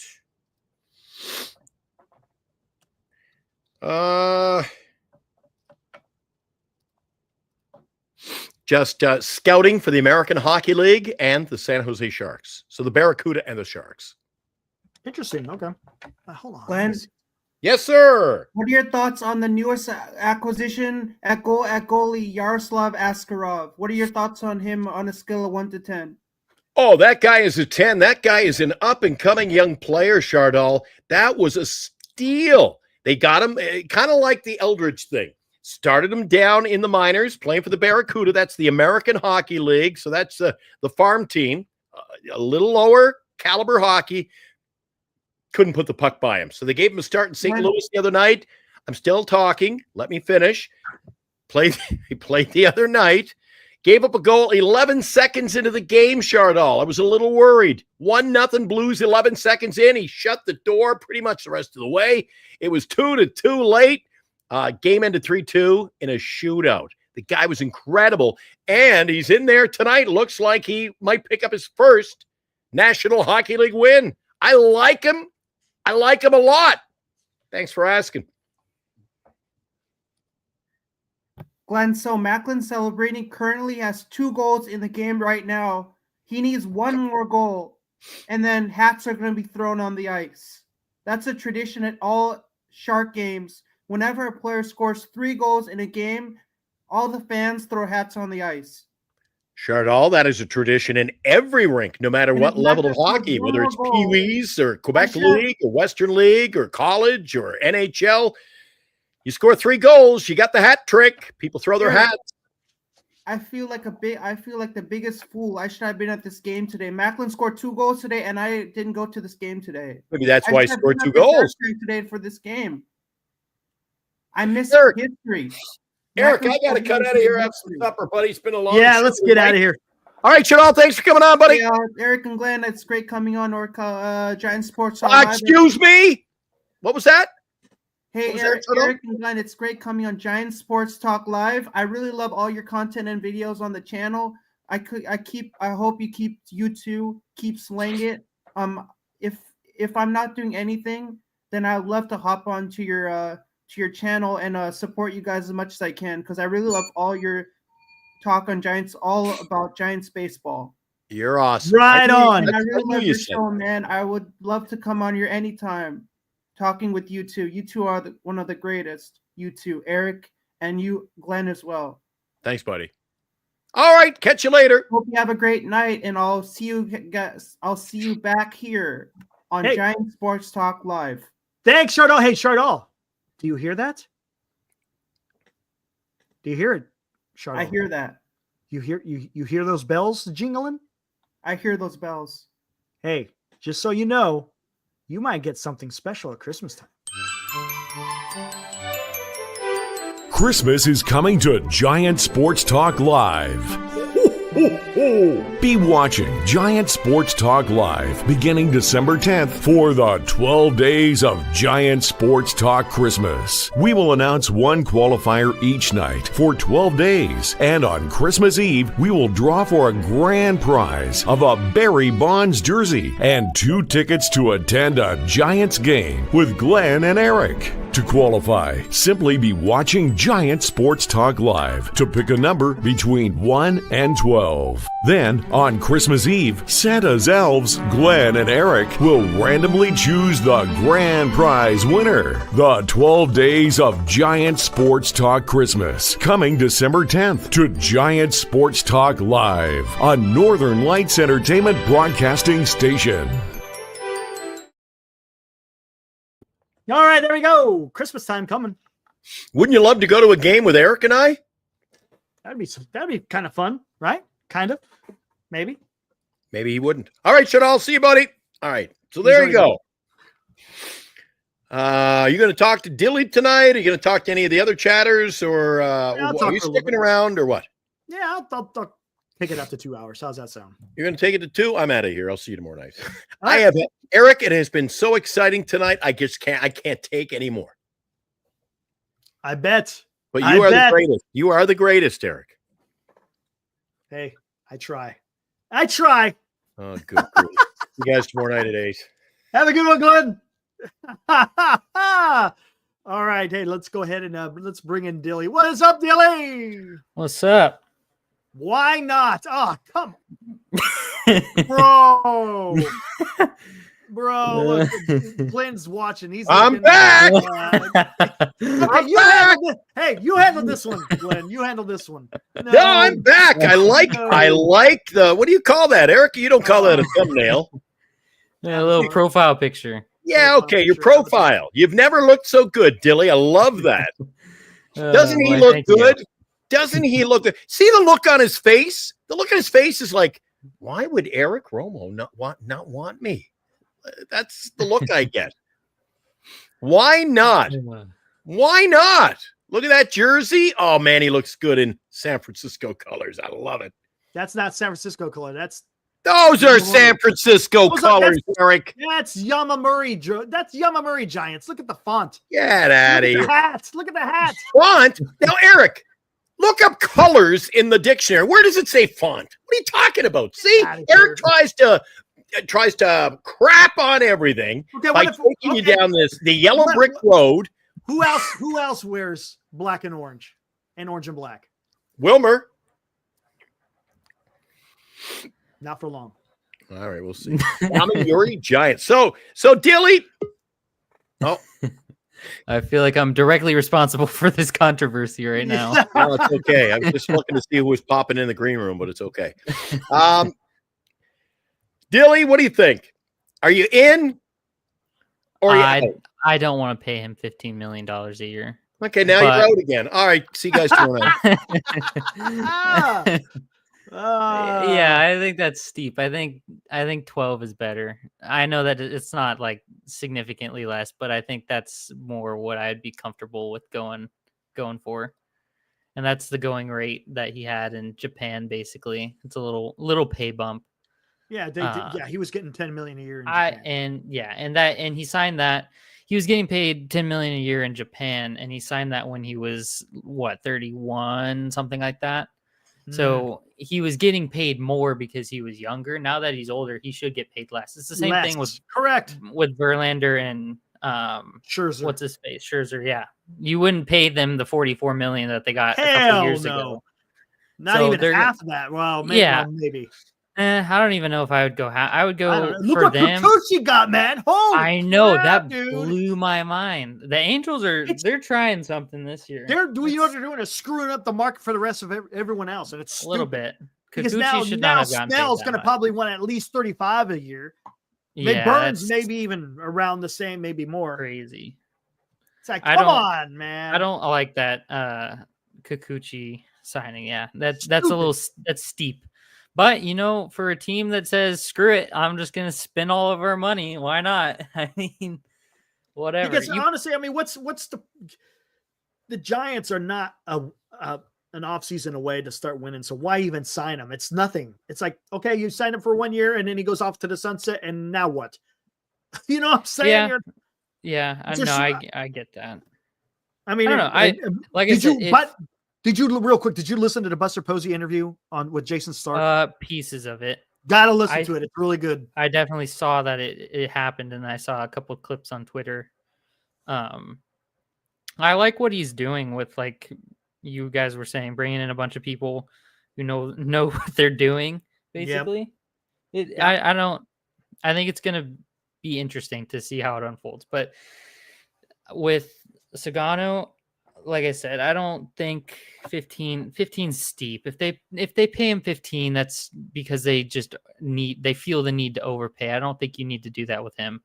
No. I think you could get away with the problem is though, I feel like he'd want to come over and have like a longer term deal, like longer than I probably would be comfortable with giving him. Yeah. I mean, if he's asking for a 2 or 3 year, that ain't happening. Yeah. Why would he come over to the MLB to play 1 year? Like, that doesn't make sense to me. So he's probably going to be looking for, if I were him, 3 years, which if I'm the Giants, I don't know how I feel about that. Unless you can get him for cheap as cheap could be. But I don't know, because like, why would you go through all that effort and all that kind of stuff to come over to the US and play in the MLB for the first time at theoretically the end of your career, right? A year, right? Like you would want to come over and lock into it at least 2. 3 would be more. 3 would be like, I would think would be more what he would be looking for. But if that's the case, I don't know how I feel about that with the Giants. I still think 1 year, second year opt out, something like that, which I know no one likes opt-outs, but it like maybe a club option.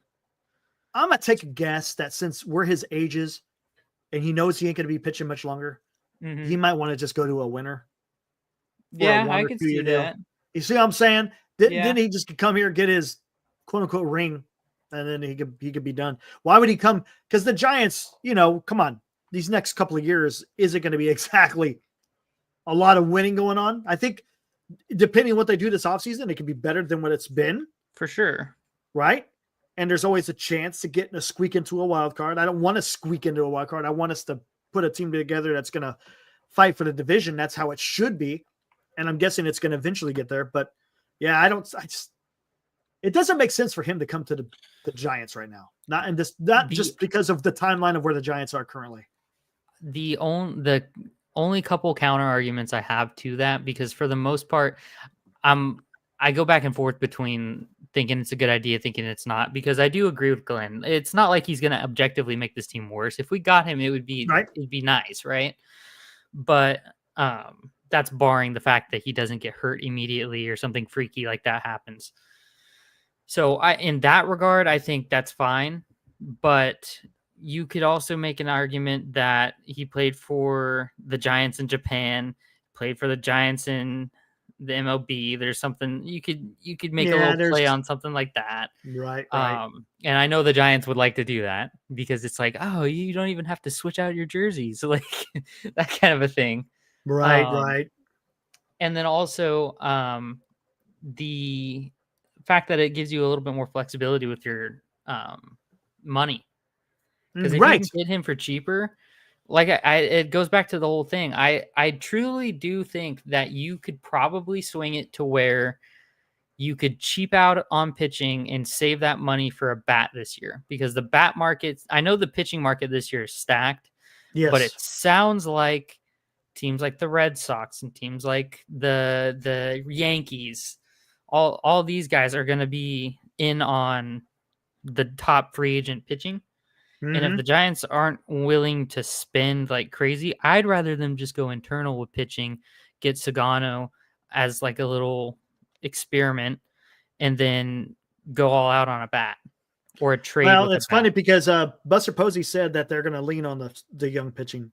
By name, he mentioned Birdsong, Roop, and Harrison. If I'm not mistaken, in that order. Does it mean anything? I don't know. And he said Logan Webb was going to lead the way. So I like that. We'll see. And that's fine. You know, maybe that.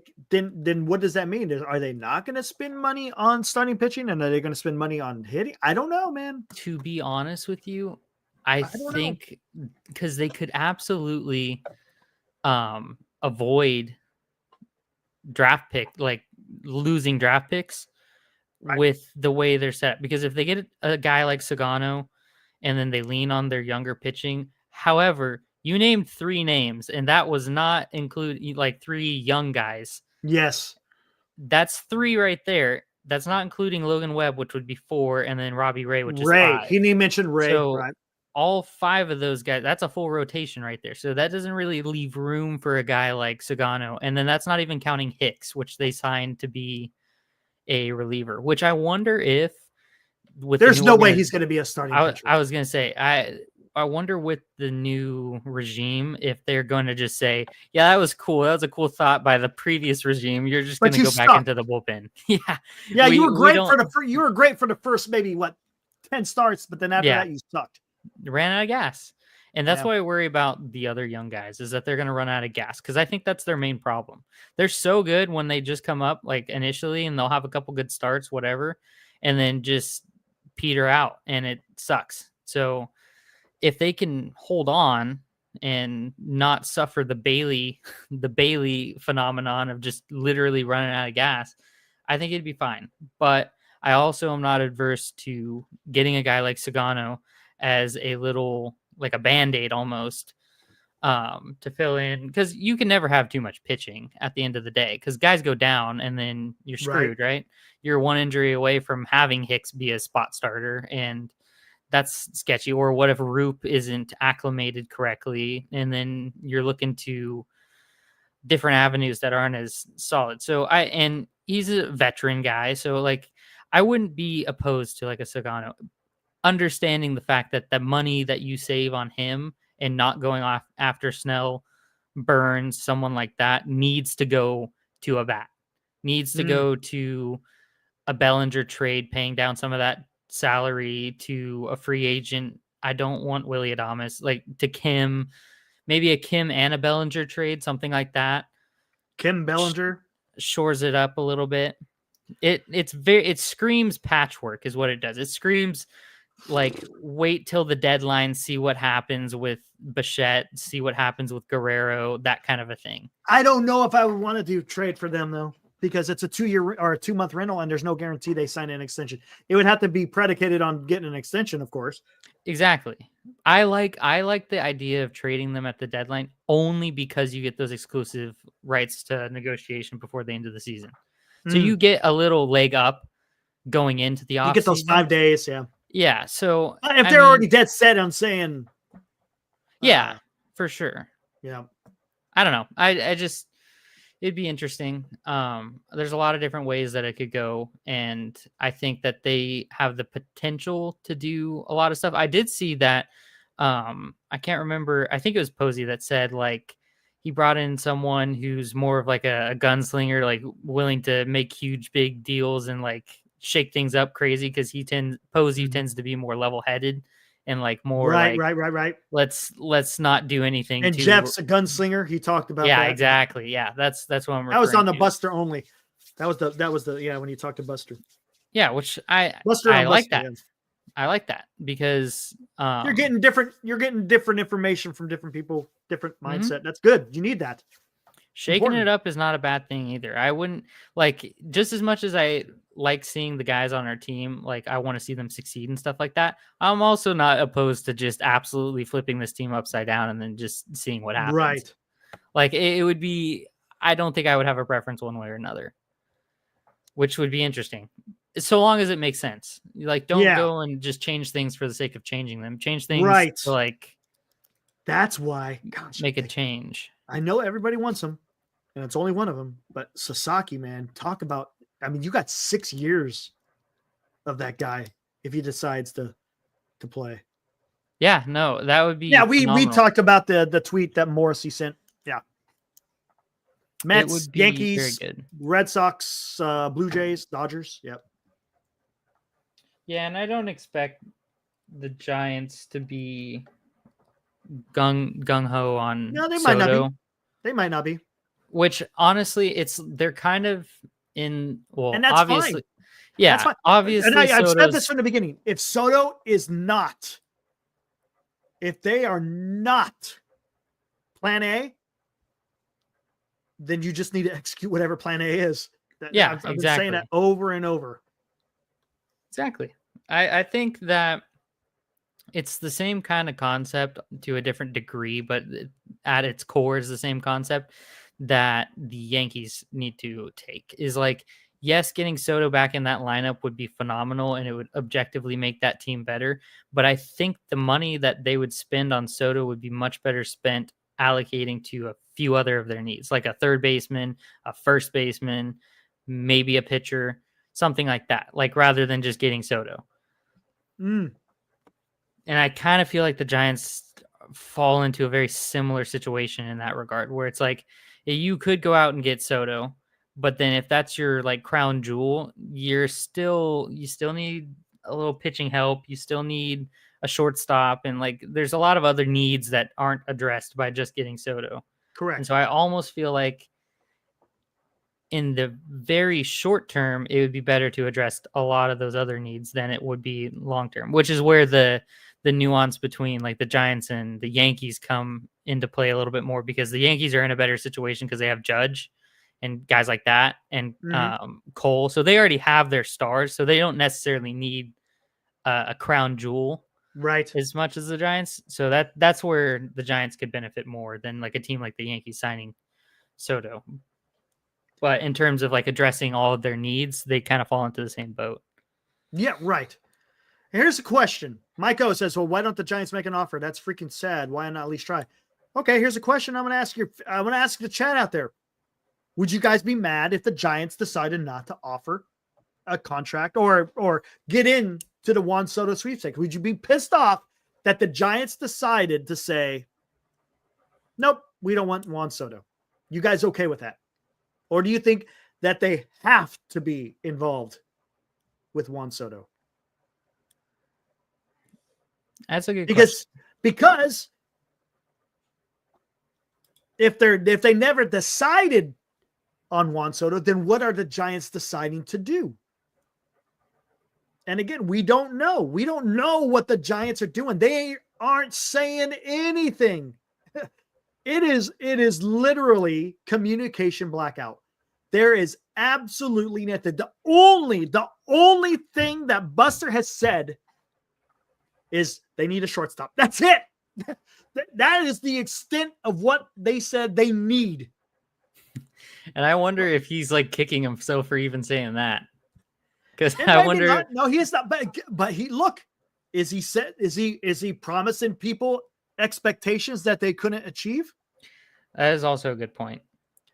Right. So I don't know if they're look, Alfonso, but they should be involved. But if they don't feel that's the direction they need to go, are you against that? Don't know.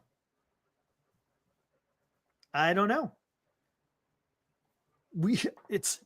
Who knows what's going on? We're not privy to these conversations. Period. And you know what? I think it's a better route to take if you know you're not in on Soto, or if you know you're like, they're not pursuing him in the same intensity as they did like Judge and so on and so forth. If you know that you're not going to like make that your off-season goal, then I respect not talking about it. I respect not going and being like, yeah, we're going to be making an offer, even though behind the scenes, the Giants know that the offer that they're going to make is not going to get it done. But just to say, oh yeah, we're making them an offer and get everyone's hopes up. It's like, I'd rather them just say nothing and then it come out later like, oh yeah, they actually did make them an offer and they had a meeting. It just didn't work out. Because then at least it's not like you're spiking like the Farhan thing, and you're not spiking the expectations and being like, oh man, they made him an offer and that must mean that they're serious about this and stuff like that, when they knew that's probably not going to work out, but we've got to make an offer regardless. Kind of like the Rays. Like, yeah, we're checking in on Juan Soto. They know Soto's not going to play for the Rays, but it's formality at that point, which I'm okay with them keeping quiet. Okay, here's a question. So we got other teams out there that are offering them contracts. You got Boston Red Sox. Are they really in the winning ways right now? It sounds like the Red Sox are trying to like just empty the chamber. I mean, how about Toronto Blue Jays? They offered Juan Soto a contract. Are they really? Is the Toronto Blue Jays much better than what the Giants are currently? That's going to be interesting because you know what I'm saying? So if that's again, the Giants may have never been in on Juan Soto whatsoever. But are they willing to take that backlash to say, hey, we were never in it? Then the backlash that would come if they said they were in second place. I don't know. Are they weighing? You know what I'm saying? Are they weighing what would be worse? Would it be worse? Okay, let's do that. Would it be worse? Press, I should say, or would it be worse? Outrage, or would the outrage be worse if they never had a meeting at all, or that they did have a meeting and they just didn't? They couldn't land the top dog. That would be a good poll. You know what I'm saying? To run a poll, yeah. I think have to do that one tomorrow when there's a lot more people in. Yeah, I think it would be, in my opinion, worse if they came second and we're pumping it up like, hey, yeah, we're making him an offer, we're serious about him, and then it was like, oh, cool, he went to the Red Sox. But you still could be in and talking to him, but not making grandiose statements. Yeah. I see what you're saying. You're saying like still be in on him, but not the Giants keep it on the down low. It's reported that the Giants are in on Soto, but they don't make any of these statements. But then they say, oh yeah, Giants have made him an offer. But there's no, again, like I said, no statements from Posey. I don't know. Versus just flat out not even making right. And then how would fans feel? Is like, what? They never even talked to Juan Soto?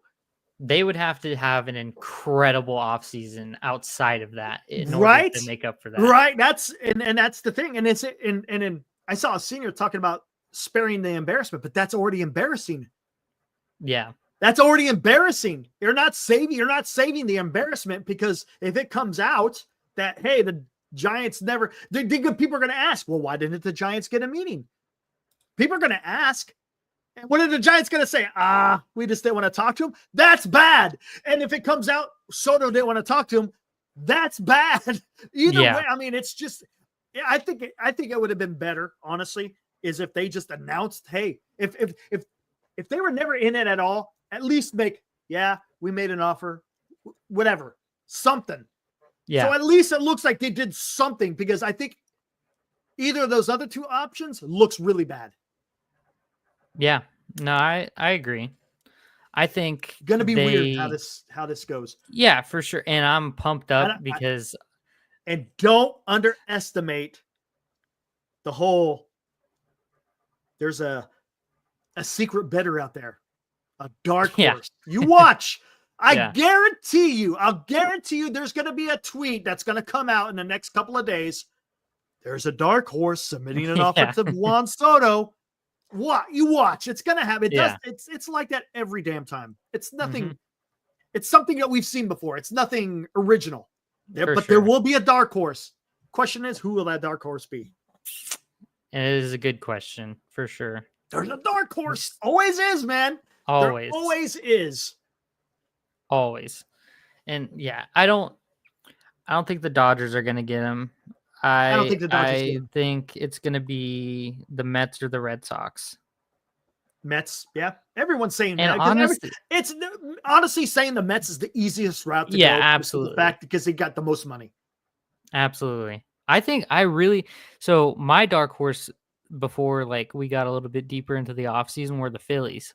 I thought the Phillies might have been making plays on them. Yeah, and they could be a dark horse, to be honest with I you. thought that was going to be more the route. Like I could have seen that because their outfield, like Nick Castellanos, they're shopping him. He's getting old. So like they could probably use something like that going on. And then they're shopping Bohm, which means they're also trying to get Bregman to play third for them. So like they're looking to do some other things. I don't think they've outright been, oh yeah, we're gonna get Soto or anything like that.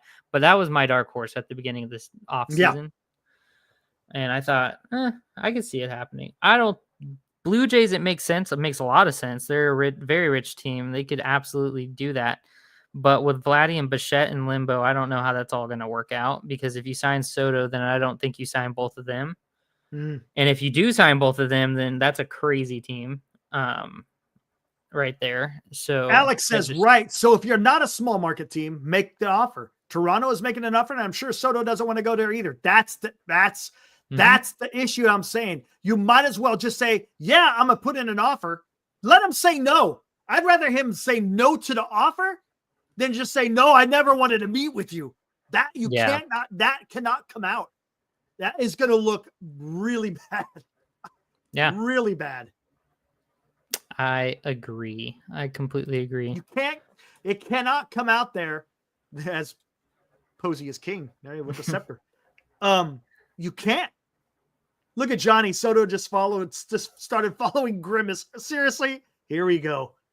Yeah, here we go again. He followed Jackson Reitz. Now he's following Grimace on Instagram. Yep, it's got to be going to the Mets, right? Yep.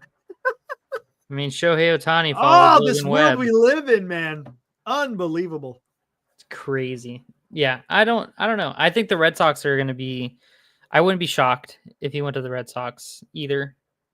They want to get a bunch of pitching though, and that's going to be expensive. So that's going to be expensive, and you're already. That's the thing. You're already pitching's going to be expensive. Yeah, unless you're willing to really just Soto just subscribe to the channel. I'm that's sure funny. It is. I wouldn't be surprised if there's some damn troll out there doing that. But yeah, I mean, you're going to have some massive amounts of money if you're trying to sign Juan Soto and try to upgrade your pitching. Yep. I saw a tweet earlier today that said that the Red Sox were trying to get 2 of the 3 top free agent pitchers between Fried, Burns, and Snell. Wow. And yeah, because I know they were in on Snell. Ideally, at least one lefty, they were saying. So if they got Snell and they got Burns, Snell doesn't have the qualifying offer, so you're only giving up 2 picks, and then you would give up the other 2 for Soto if they tried to make a play on him. So then in terms of draft picks, it's not as bad as it could be. It's still not great, but then look at who you're getting. You're shoring up your pitching staff forever, and then you got Soto in the back end of that as well. I don't know. I think they could be not a dark horse, but maybe an underdog. Yeah. Would be a better way of saying that. But then, yeah, the Mets would be most likely. Mike says, Eric, do you believe we get Soto? Hey, don't know, man. Don't know. We'll find out. We'll find out, man. Wait until he signs. Once Jeff Passan drops that bomb, then we'll know whether or not he will come to San Francisco. According to John Morrissey, who is a baseball writer, said so far, what is it? 6 teams, right? Yeah. Mets, Yankees, Boston, Dodgers, and Blue Jays. No, 5, right? Am I missing one? I think it's 5. Yeah. So we'll have to see. Yeah. Juan Soto to the Marlins. Dark horse.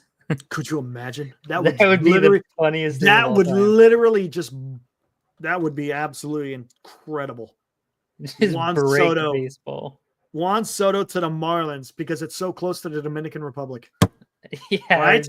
Could you imagine that? There you go. Could you imagine that? Hey, yeah, there you go. If that's what it is, if it's about location, hey, Florida Marlins, give them a call. You guys got a leg up, man. Yep. Soler gets traded back there.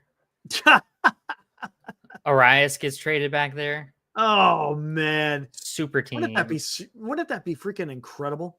Yeah, they've got a good young pitching core theoretically coming up or around.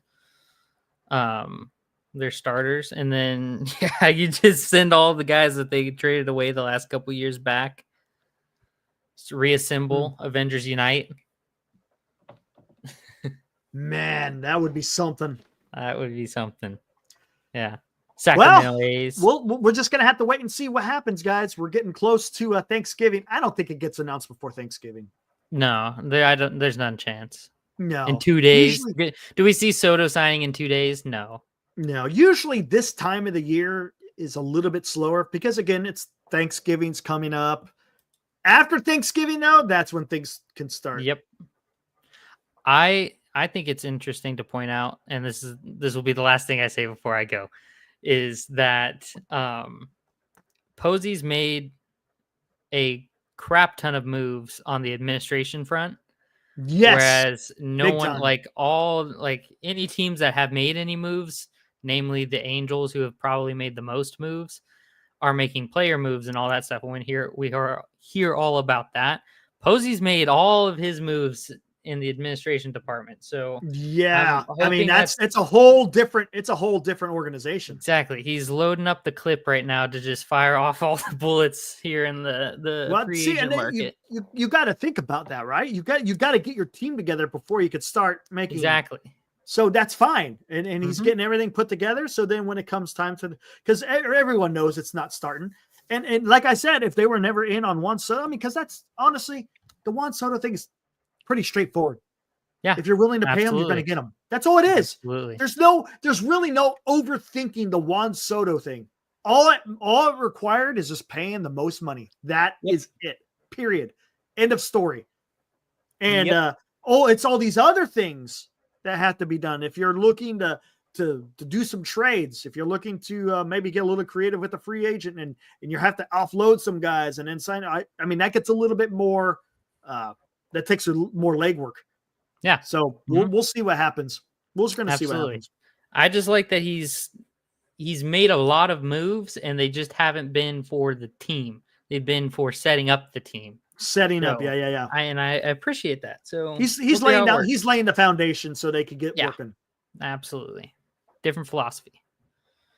Oh man, I'm just telling you, he just has to be careful of not giving the impression of the former regime. That's going to be the biggest thing, honestly. Be different, because yes, and if he is not different, I'm already seeing freaking pictures of Posey and Farhan blended together in an AI picture. I saw. I'm already seeing that, man, and I'm like, really? The guy has literally been at the job for a few months, and they're already coming out with that stuff. And I understand it. It makes sense, right? Because fans are tired. They want to see winning. Yep. That's the problem. And over these last 6 years, we haven't seen a whole lot of it. A lot of it. So when people start seeing similarities from the previous regime, people are going to get pissed, man. This is my take on that, is that you flushed out Farhan's regime. He's basically flushed most everyone out of the previous regime. He's gotten a bunch of new advisors. He's he's handed the reins over to Bob Melvin in terms of roster decision making and all that kind of stuff. He's totally cleaned house, and so or mostly cleaned house. So to me, if nothing changes in the next few years with Posey at the helm, it screams ownership problem. It is an ownership problem, and it is not anything else other than that. You can't blame Posey. You can't blame anyone like that. It is 100% ownership. So would you, let me answer that before I get to Senior's question. Would Posey sign up for that though? I don't know. Would Posey sign up to do that? It doesn't. Maybe he doesn't understand how Well, I don't and know. so assuming that it is an ownership problem and that's the limiting factor here, maybe he's not aware because he has not had firsthand experience with the constraints of Greg Johnson and company. Mhm. And so that he's not like, he hasn't had a firsthand experience of, oh, this is what we need to do. And then big boy Greg says, no, that's just, we're not going to do that. And so then he's going to have to find out the hard way, essentially, that, oh man, well, that sucks because that really just cuts me off at the knees and I can't really do anything. Right. So why would he sign up for that? I don't know, man. That's what I'm saying. Is like maybe he's And going to either find out the hard way that that's what it is, Yeah. or maybe it wasn't an ownership See, problem. but he's been an owner for the last couple of years, so he's got to know before jumping into this position, kind of where Yeah. ownership lies. And that's the positive outcome. So the positive Yeah. outcome is that he knows There's gotta- exactly what's going on, and that And he's why the right would you guy fire now. Farhan? Why would you fire Farhan and do the same thing? Exactly. Why not just let Farhan keep getting arrows? Exactly. Then it looks like Farhan. If he keeps taking arrows, then the ownership still comes out smelling rosy because you just can blame everything on Farhan. Exactly. He's a fall guy. Here we Senior. Real quick. So Eric, if Posey doesn't land Soto, and then you're going to go give him a strike because they didn't offer the most money. No, I'll tell you what the issue is. Because if Juan Soto was never the issue, they better damn well execute whatever they decide to execute. And if they miss, it's going to look bad. I'm telling you, it's going to look bad. If your intention was never to sign Juan Soto, then you have better hit on what you're trying to accomplish in the offseason. I could not agree more. Right? Because if you miss on whatever you're trying to do and it didn't involve Soto, you're going to get a backlash. You're going to get backlash. 100%. You're going to get backlash. 100%. Because if it comes out, Juan Soto never was interested in San Francisco, and you didn't get what you wanted because you already knew that, man. I wouldn't want to be in his chair. I really won't. No, that's a bad look. That's a bad look. Again, I think it's a worse look than just being denied. But I'd rather just give a damn offer. You know what I'm saying? At least you're kind of look, is it political? CYA. Absolutely. It's covering your ass. Absolutely. 100%. Give him the offer knowing he's going to turn it down. So at least you can't say, hey, we gave him an offer. Yeah, exactly. I mean, it's exactly. I don't know, man. We'll see. We'll see. Yeah, guys. we'll see. And all we got to do is get through Thanksgiving. Yep, and then we're going to get served our second helpings not too long after that with the winter meetings. So no, it'll be exciting. Hopefully it'll be exciting. There's no guaranteed, but yeah, exactly. I just can't see Buster not doing something. I can't either. I can't either. He's very stoic, and that's how he was. That's how he was when he played. Very you can't read professional. Exactly. He's very politically correct and talks in the shrouded, I'm not going to let you know anything that's going on. Keep a very blank expression, and then surprise, here you go. Mm-hmm. Senior goes, what if Boris said Soto doesn't want to play in San Francisco? You still make an offer. You make him say no. That's what you do. Hey, here's the offer. Make him say no, because then at least you come out and said, hey, we gave him money. He just didn't want to come here. Because right now it may look like the Giants are cheap. I'm telling you, man, I'd rather Juan Soto just say no to an offer. Again, it's saving face to an extent. Much better than just saying, hey, Juan Soto was never even interested in coming to San Francisco. I agree. He said he didn't want to play here, so we just didn't even give him the offer. It's like, nah, well. And unless they truthfully go out and get their guys after that. That's the issue. If they go out there and get the guys they actually want to get, and it's mission accomplished, then okay, it's a win. You got what you wanted, and you're going to work with it. Yep. It's interesting. And then, I see a lot of people talking about Kim as well in the chat. And how I saw some news earlier today. They said it's pretty close for Giants getting close, but again, take it for what it's worth. I wouldn't be mind blown if that happened before the winter meetings. Yeah, and you know what? Fan base is going to go absolute apeshit. Oh, absolutely. You know they're going to be People pumped. are going to absolutely lose their ever-loving minds. Yep. 100%. They will lose their freaking minds. If Kim is announced before Thanksgiving. Yeah, they will. Yeah. I don't know if it'll be before Thanksgiving necessarily, but I think it'll be or before even the right winter after. meetings. Yeah, I think it'll be Could right you imagine? Oh, dear. beginning of the following week. Could you imagine? Yeah. And you know what? Look, and here's the thing. I don't know. I'll say, I don't think the Dodgers, I mean, anything's possible. But if it comes out the Dodgers signed Soto and the Giants signed Kim. Man.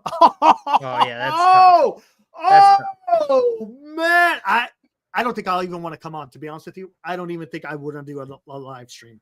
You should do a stream because it's going to be absolute chaos, dude. Chaos. Dodgers signed Soto. Giants signed Kim. Oh, dear. I honestly. Yeah, that's I say, crazy. Hey, Glenn, have at it, man. You take care of this one. Yeah. I'm not going to even try to freaking. I'm not going to even try to explain that one. Nope. And there would be nothing to explain at that point. There would be nothing. There's nothing I could say other than keep what I've said. Hey, it's not over yet. Yeah. Outside of the Johnny, I would vomit. Yeah, no, baseball Seriously, would be hard to man. watch. That would just be absolutely just a gut. You want to talk about a gut punch? Yep. And there's nothing. I'm sorry, there's nothing that Buster Posey can say with that. No, nothing.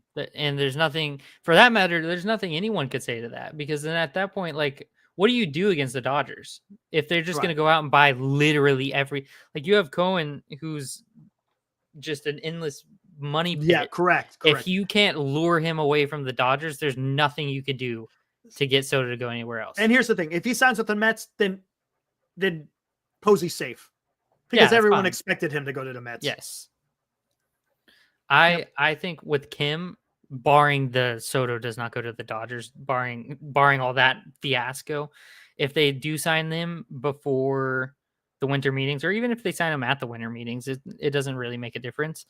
I would prefer for it to be before, just because you can go into winter meetings already having that tucked under your belt. Yeah. Because I do think there's some pull with that as well. If you sign Kim and you have Chapman over there, you're strengthening your pull going into the meetings, which I like that idea. And from what I've been seeing, it sounds like his contract's not going to be crazy either. So it's not going to tie you up financially miserably like a Willie Adames would. Because if you give him like 4 years, 50 something million, 54 million, whatever, that's not going to kill you. You still got a lot of room to go out and do something else. Which that's fine. It's just the worst thing about Kim. I like him as a player when he's healthy. When he's healthy, if you look at his numbers, actually, his numbers were improving every single year. Absolutely. Last year, they tanked because he was hurt. Exactly. And that's a direct result of just having more time in the MLB. Yes. That's literally just him getting more used to MLB pitching and how the game works and all that stuff. His last full healthy season with Bob Melvin, which I think was 2023, fantastic year. If we got that from him, absolutely worth every penny that you would pay for him. And so I hope if you look at Kim's numbers, they actually were improving until last year. Absolutely. Last year he tanked because he was hurt. Absolutely. He won a Gold Glove in 2023. I mean, the guy's got good defense, and he was starting to hit MLB pitching. Yep. Stole a crap ton of bases. Yep. When you get hurt, man, that's it. Unfortunately, your numbers. It throws everything off. And he was trying to play through injury too, which is always bad. I almost rather him just call it a day early. Call it a day, because that saves your stats. It makes it look like, oh, he got hurt and just didn't play for the rest of the season. It's fine. And if he did that earlier and committed to the surgery earlier, then he might have been ready for the start of the season. He might have had a little bit of an off season and then been able to play at the start of this coming season rather than a few months into it. That's what sucks the most about him, is not that he's coming off of injury or anything like that, is that he's going to start a couple months into the season. If he could have been prepared and ready to go for the start of the season, I would feel so much better about that signing. I'd be excited about that signing.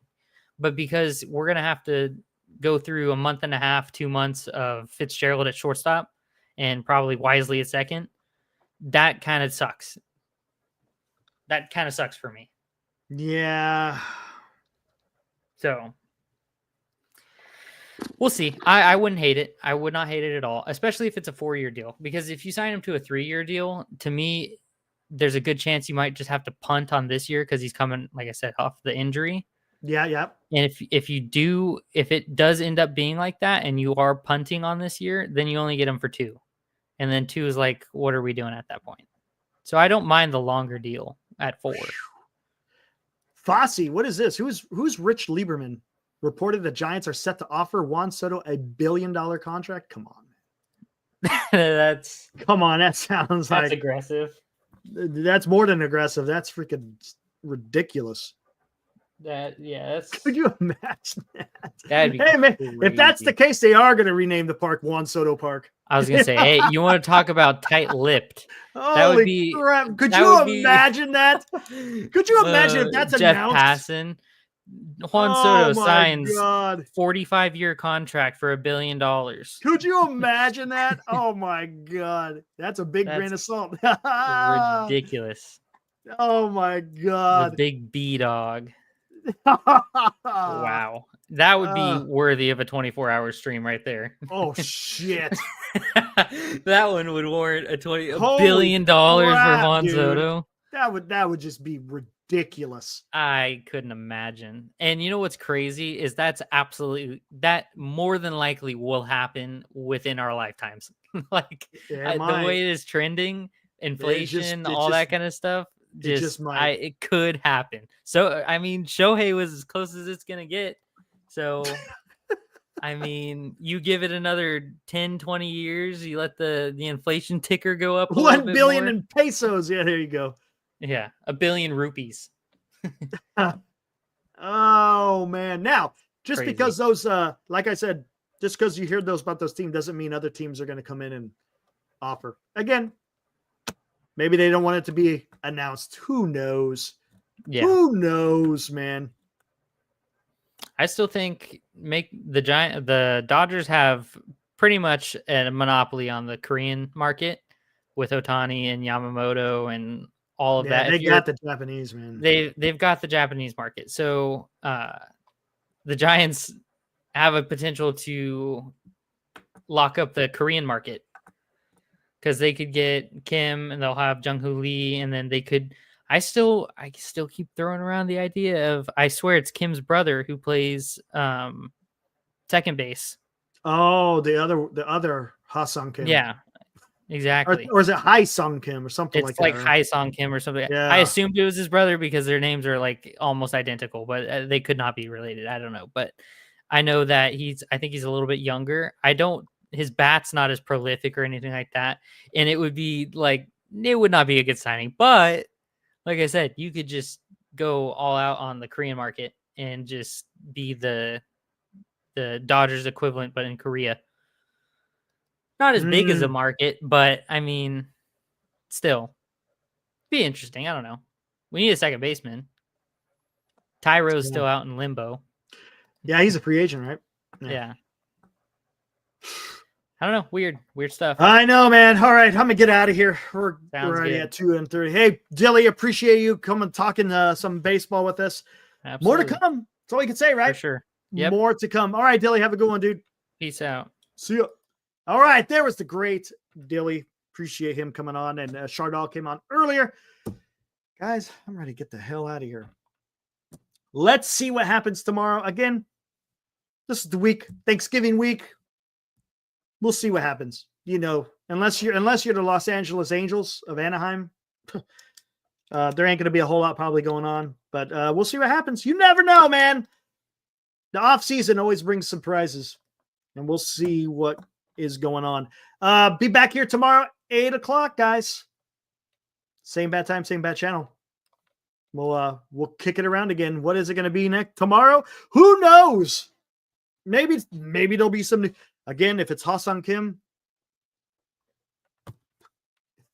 hey, we'll see what happens.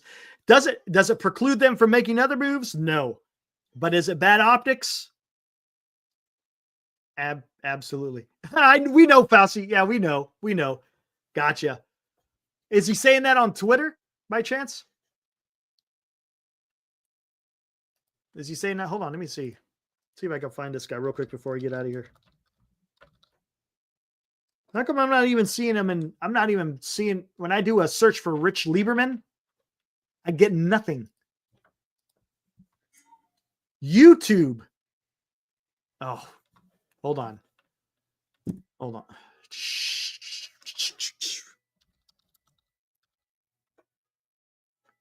Let's see what this guy. Let me see his YouTube. Oh, here we go. Hold on. Let's see what we got here.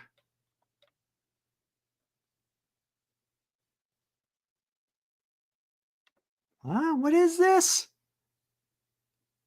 No, what is this? Hold on. Okay, Guy, I can't play it because I don't. I gotta listen to this. Just give me a minute. It's a 7-minute clip. I'm just gonna listen.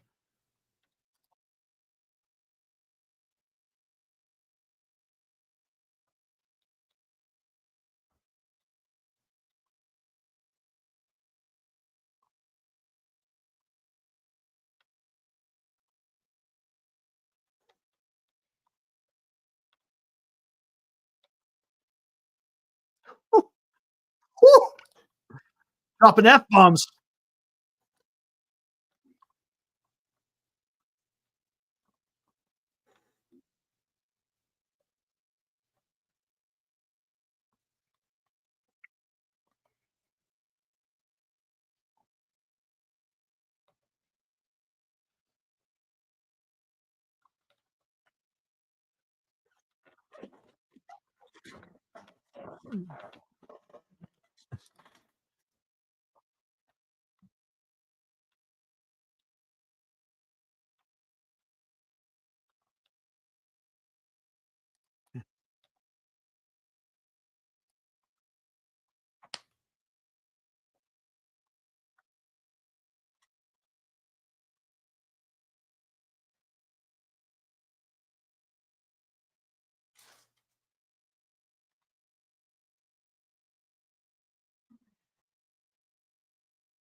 Still listening.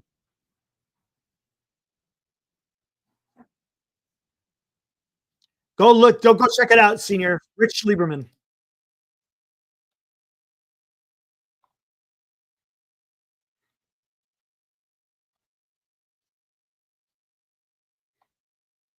He said the Giants met with him. I don't know how he knows. He's not saying.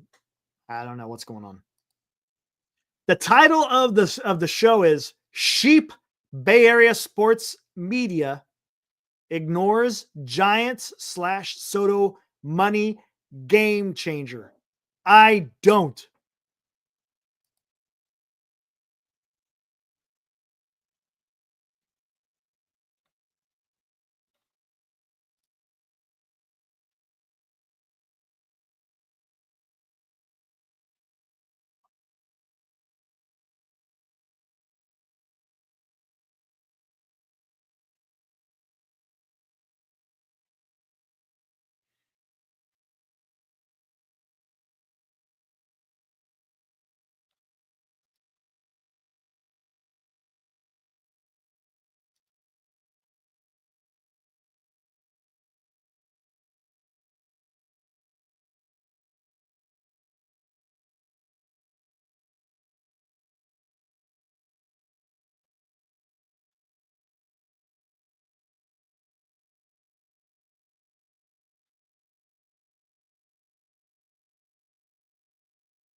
Okay. He's just giving his idea. That's what he's doing. What's 300 million? Just give him $1 billion. Oh, man. Hey, I love the enthusiasm.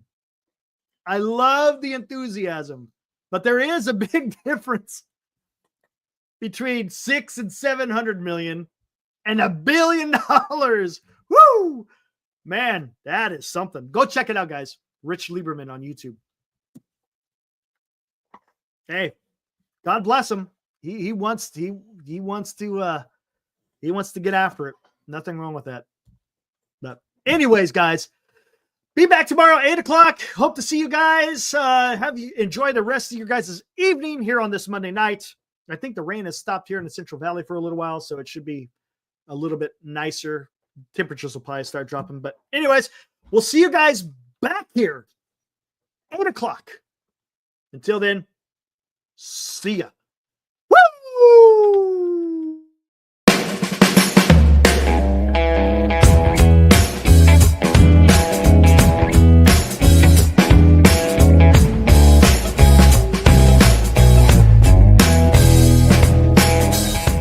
You've been watching Giant Sports Talk Live with Eric and Glenn, a Northern Lights Entertainment Broadcasting production.